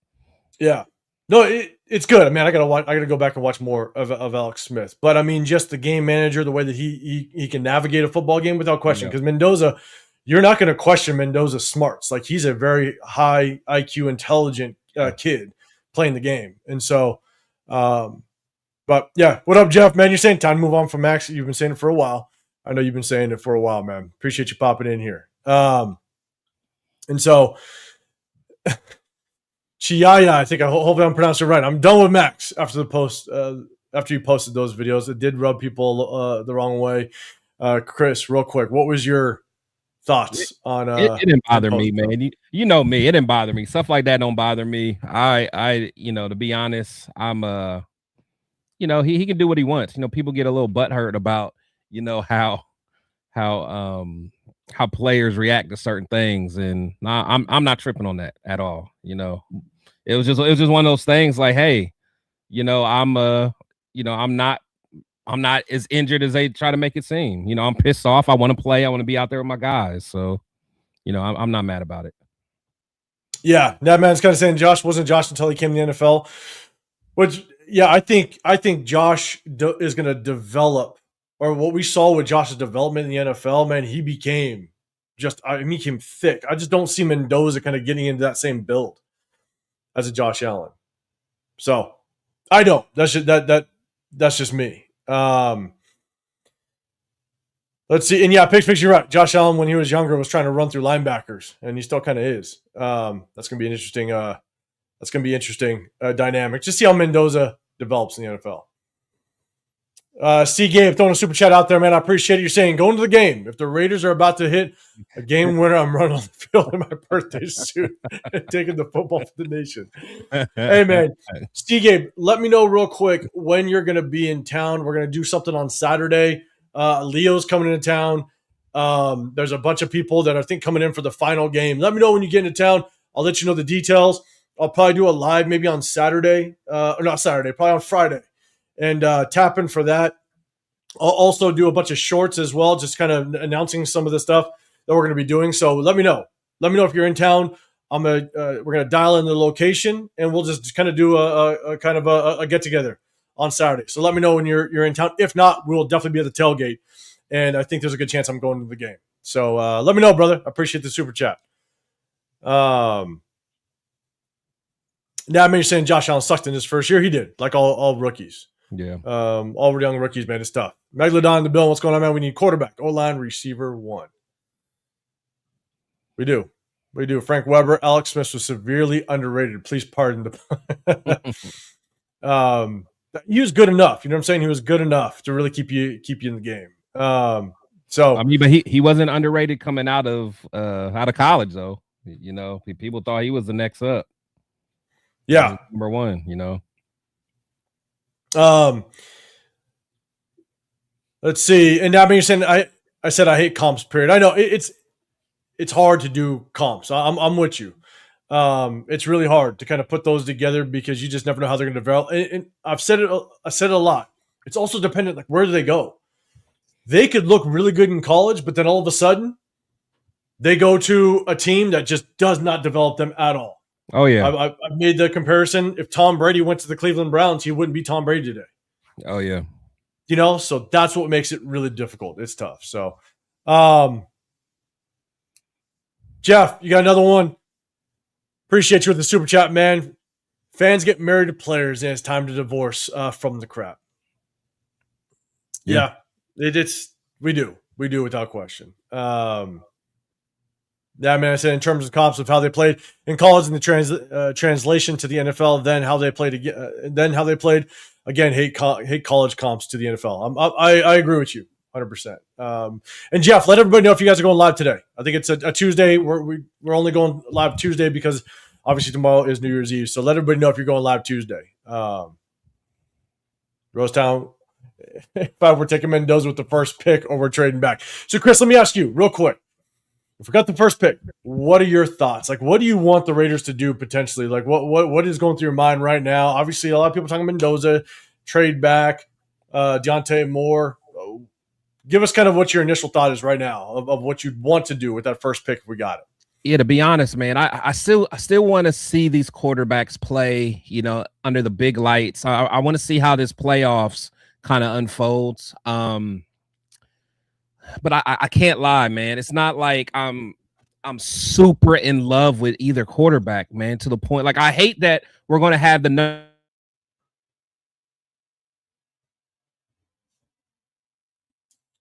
Oh, hold up, Chris. I think you froze for just a second. Hold on. Yeah, I think you froze for a quick second. You're still frozen. Let me Oh wait, once I see you move, I'll see that you came back because you're frozen right now.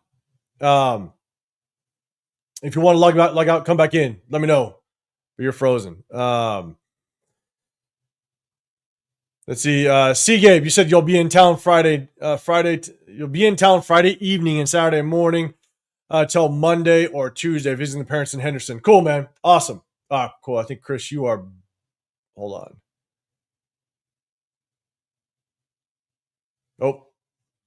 Nope, Chris. You log back out. I'll wait for you to come back in. So yeah, C Gabe, hit me up. Let me know. Again, just log on. Go to me on IG _805 Raider. I'll be putting shorts out on the stuff that we got going on Saturday.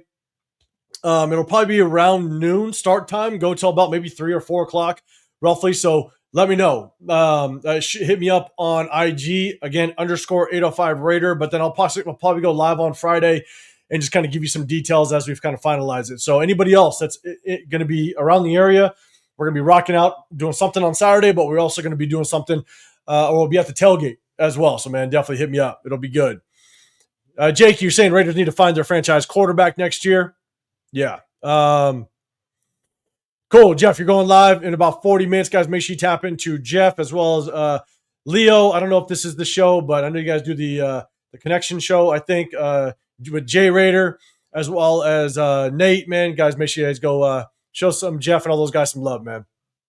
Now, I'm here saying Caleb Williams is a perfect example of how coaching changes shit for even a number one pick. Yes, 100%. And that's why it's really tough. It's really tough. And I agree with you. Making comparisons are tough, but our pro comps are tough. But for myself, man, making sure that they go to the right organization, and organization is going to allow them to prepare and build the foundation properly for them. I made the comparison earlier in the season, right? We did one of the mock drafts, and I picked up Will Campbell in the first round. The tough part is if Will Campbell, he went to the Patriots, looked like he was doing well as a rookie, which is great. But then what if we would have picked him and Brendan Carroll was his coach? We would have made him look like absolute crap. And next thing you know, it would have made me look bad because Will Campbell would have looked like a bust. You know what I'm saying? So it's like, that's what's really tough. Armando, flashback Ryan Leaf. You never know, man. We do. We never know just kind of how all that shit's going to work out. But we'll see. We'll see just kind of how we progress. But for myself, I definitely want to know what our head coaching situation looks like before we kind of make that run. Don't see Chris yet. We'll see if Chris kind of pops back in. Chris, if there's a hang up, just send me a message on IG if it's not looking good. But definitely come back in if you're ready. Let me just kind of get my messages up so I can see it just in case. Chris, are you back? Let me put you up here. Bang, you back. What happened, man? Hey, you froze for a quick minute. So going back to it. First pick. What are you thinking? What do you want to do? Let us know. Yeah, so like I was saying, I'm not in love with either quarterback, at least not like that. So I do want to see more, in these college playoffs to kind of see, how they play, against the very best. I want to see how that kind of plays out. And I kind of hate the fact that we would get the first pick overall in this draft, compared to, like how come it couldn't have been last year or 2 years ago or whatever. Right. So, because honestly, like I think if I really look at like Mendoza, like out of all the quarterbacks that's been picked early in like the last like 2 or 3 years, like I'd probably have him ranked 8th out of all of them, so it's like I just don't think he's he's safe, but for a number 1 overall, I don't know, man. So, but overall, long story short, I think I would be okay with trading back, but I would have to get, a shitload, man. I'd have to get a lot in return. I like what, like the Texans were able to do. And I like, even the Browns approach and stuff like that. So I'm kind of team trade back myself. That's kind of where I'm at. Get that foundation, get the best players available. Yeah, and the Mass Rad, I think it's pronounced. You guys are going to beat the Chiefs. Let's hope not. All right, don't put that out there.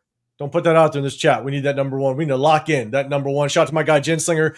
Man, he sent me a bunch of messages on just kind of the strength of schedule and how the Falcons winning yesterday helped us out and stuff like that. I'm not good at that stuff, and so shout out to him, man. He's the mathematical guy, and he was sending me a bunch of stuff. And it looks like we have a really good shot at holding on to that number 1. But hey, let's just not let it out of our grasp. Let's lose against the Chiefs. I could care less if it's in our own home, and we'll have something to celebrate in this offseason. And so if we control that number 1, then we can stay there. We can fall back. We could trade back, acquire a bunch of draft capital, stuff like that. But if you want that quarterback and we're stuck at number 2, then you run the risk of someone jumping up to number 1, and you don't want to run that risk at all.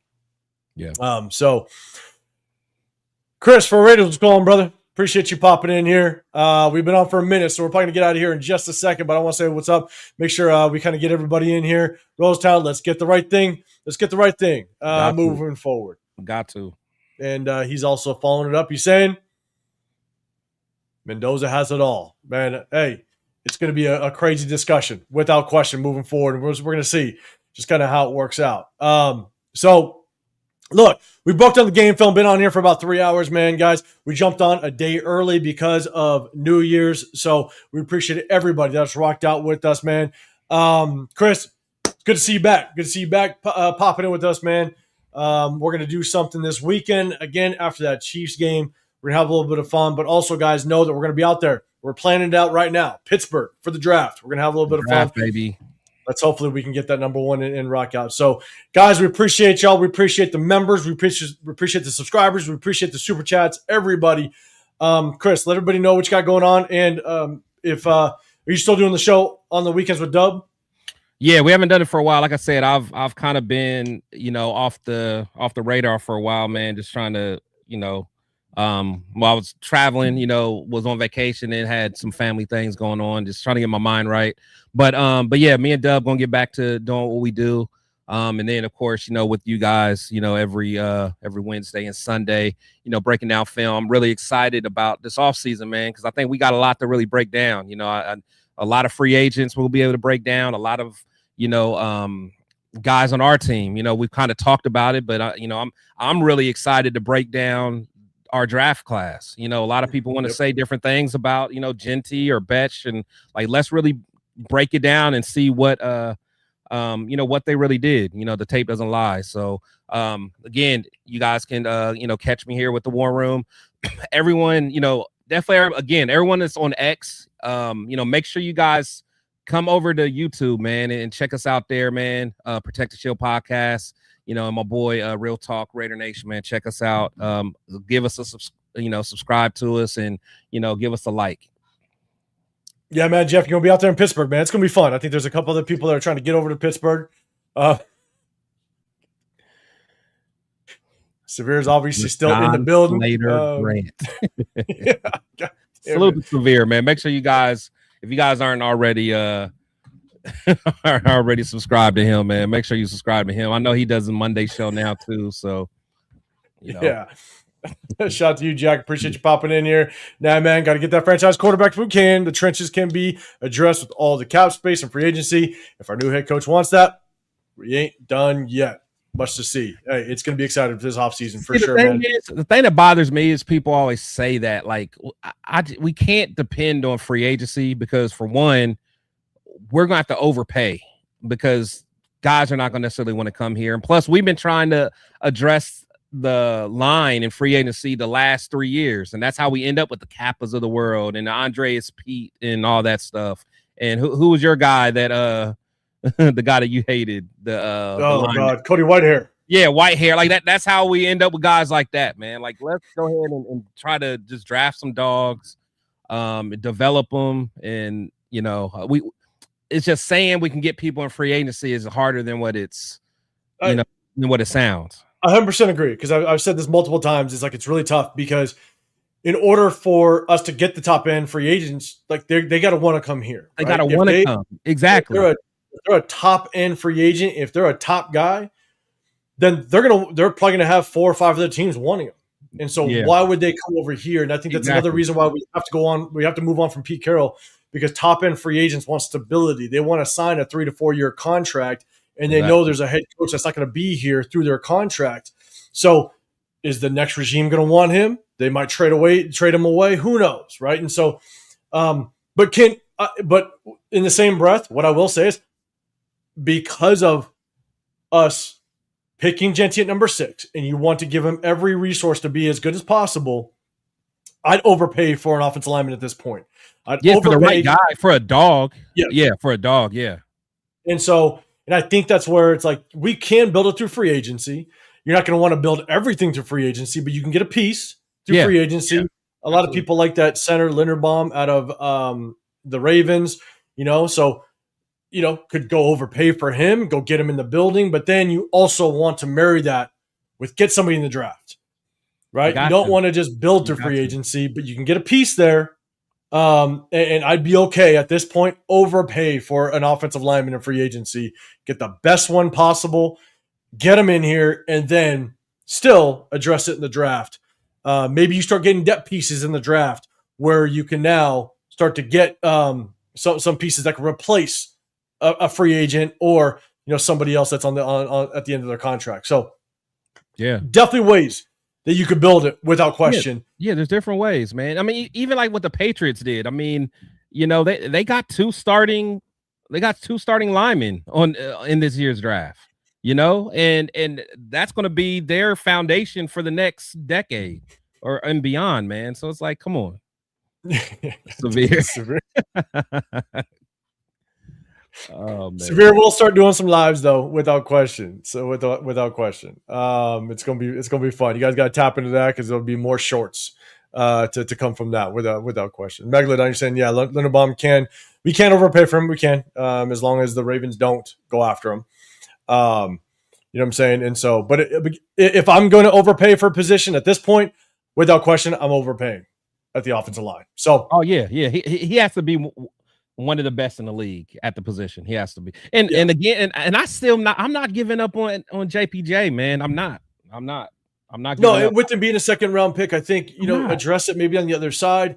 Yeah. And I hate it because the last couple of years, the guys that I want us to prioritize, it was Trey Smith, the guard from the Chiefs, but they franchise tagged him, which was tough. Yeah. You had Mekhi Becton out there last year. And then the year before that, the guy that I wanted was Kevin Dotson. And he ended up signing with the Rams. But they paid him a shit ton. I think they paid him like $20 million a year for a guard. And I was like, that's wild. Yeah. But I would have taken more than Cody Whitehair. But you got to think, the last 2 years, the guard market went crazy. It went crazy. And that's why we're stuck. In fact, was that the year we paid Andre James because we were like, yes. Yeah, I think that was the year. Was that the year? No, I think we paid him last year. I think we paid Andre James last year, I think. And then we ended up just basically moving on from him. Maybe, yeah, okay. Yeah, so at least 2 years in a row, it was like that guard market went so crazy because we all wanted interior linemen. But once we saw that, we're like, Jesus, we can't, so I don't know. Yeah, there's plenty of guards that Kevin Dotson 2 years ago, the guy won it. Even I think his name was Kevin Zeitler.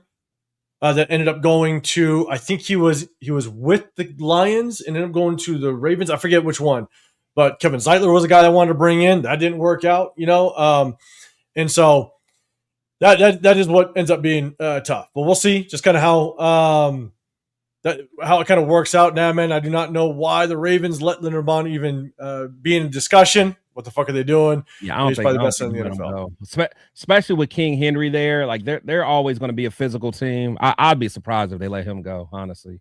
Yeah, Chiaya, man. Telesco paid Andre James. Okay, did he? Did he pay Andre James? Maybe you're right. So it was Telesco was last year. Yeah, and Jefferson JPJ better at guard. Get over it, Jack. I don't agree, Jeff. I don't agree, man. I don't agree at all, actually. I think that's a whole other discussion. I do think that if you it remains to be seen just how good of a center JPJ can be.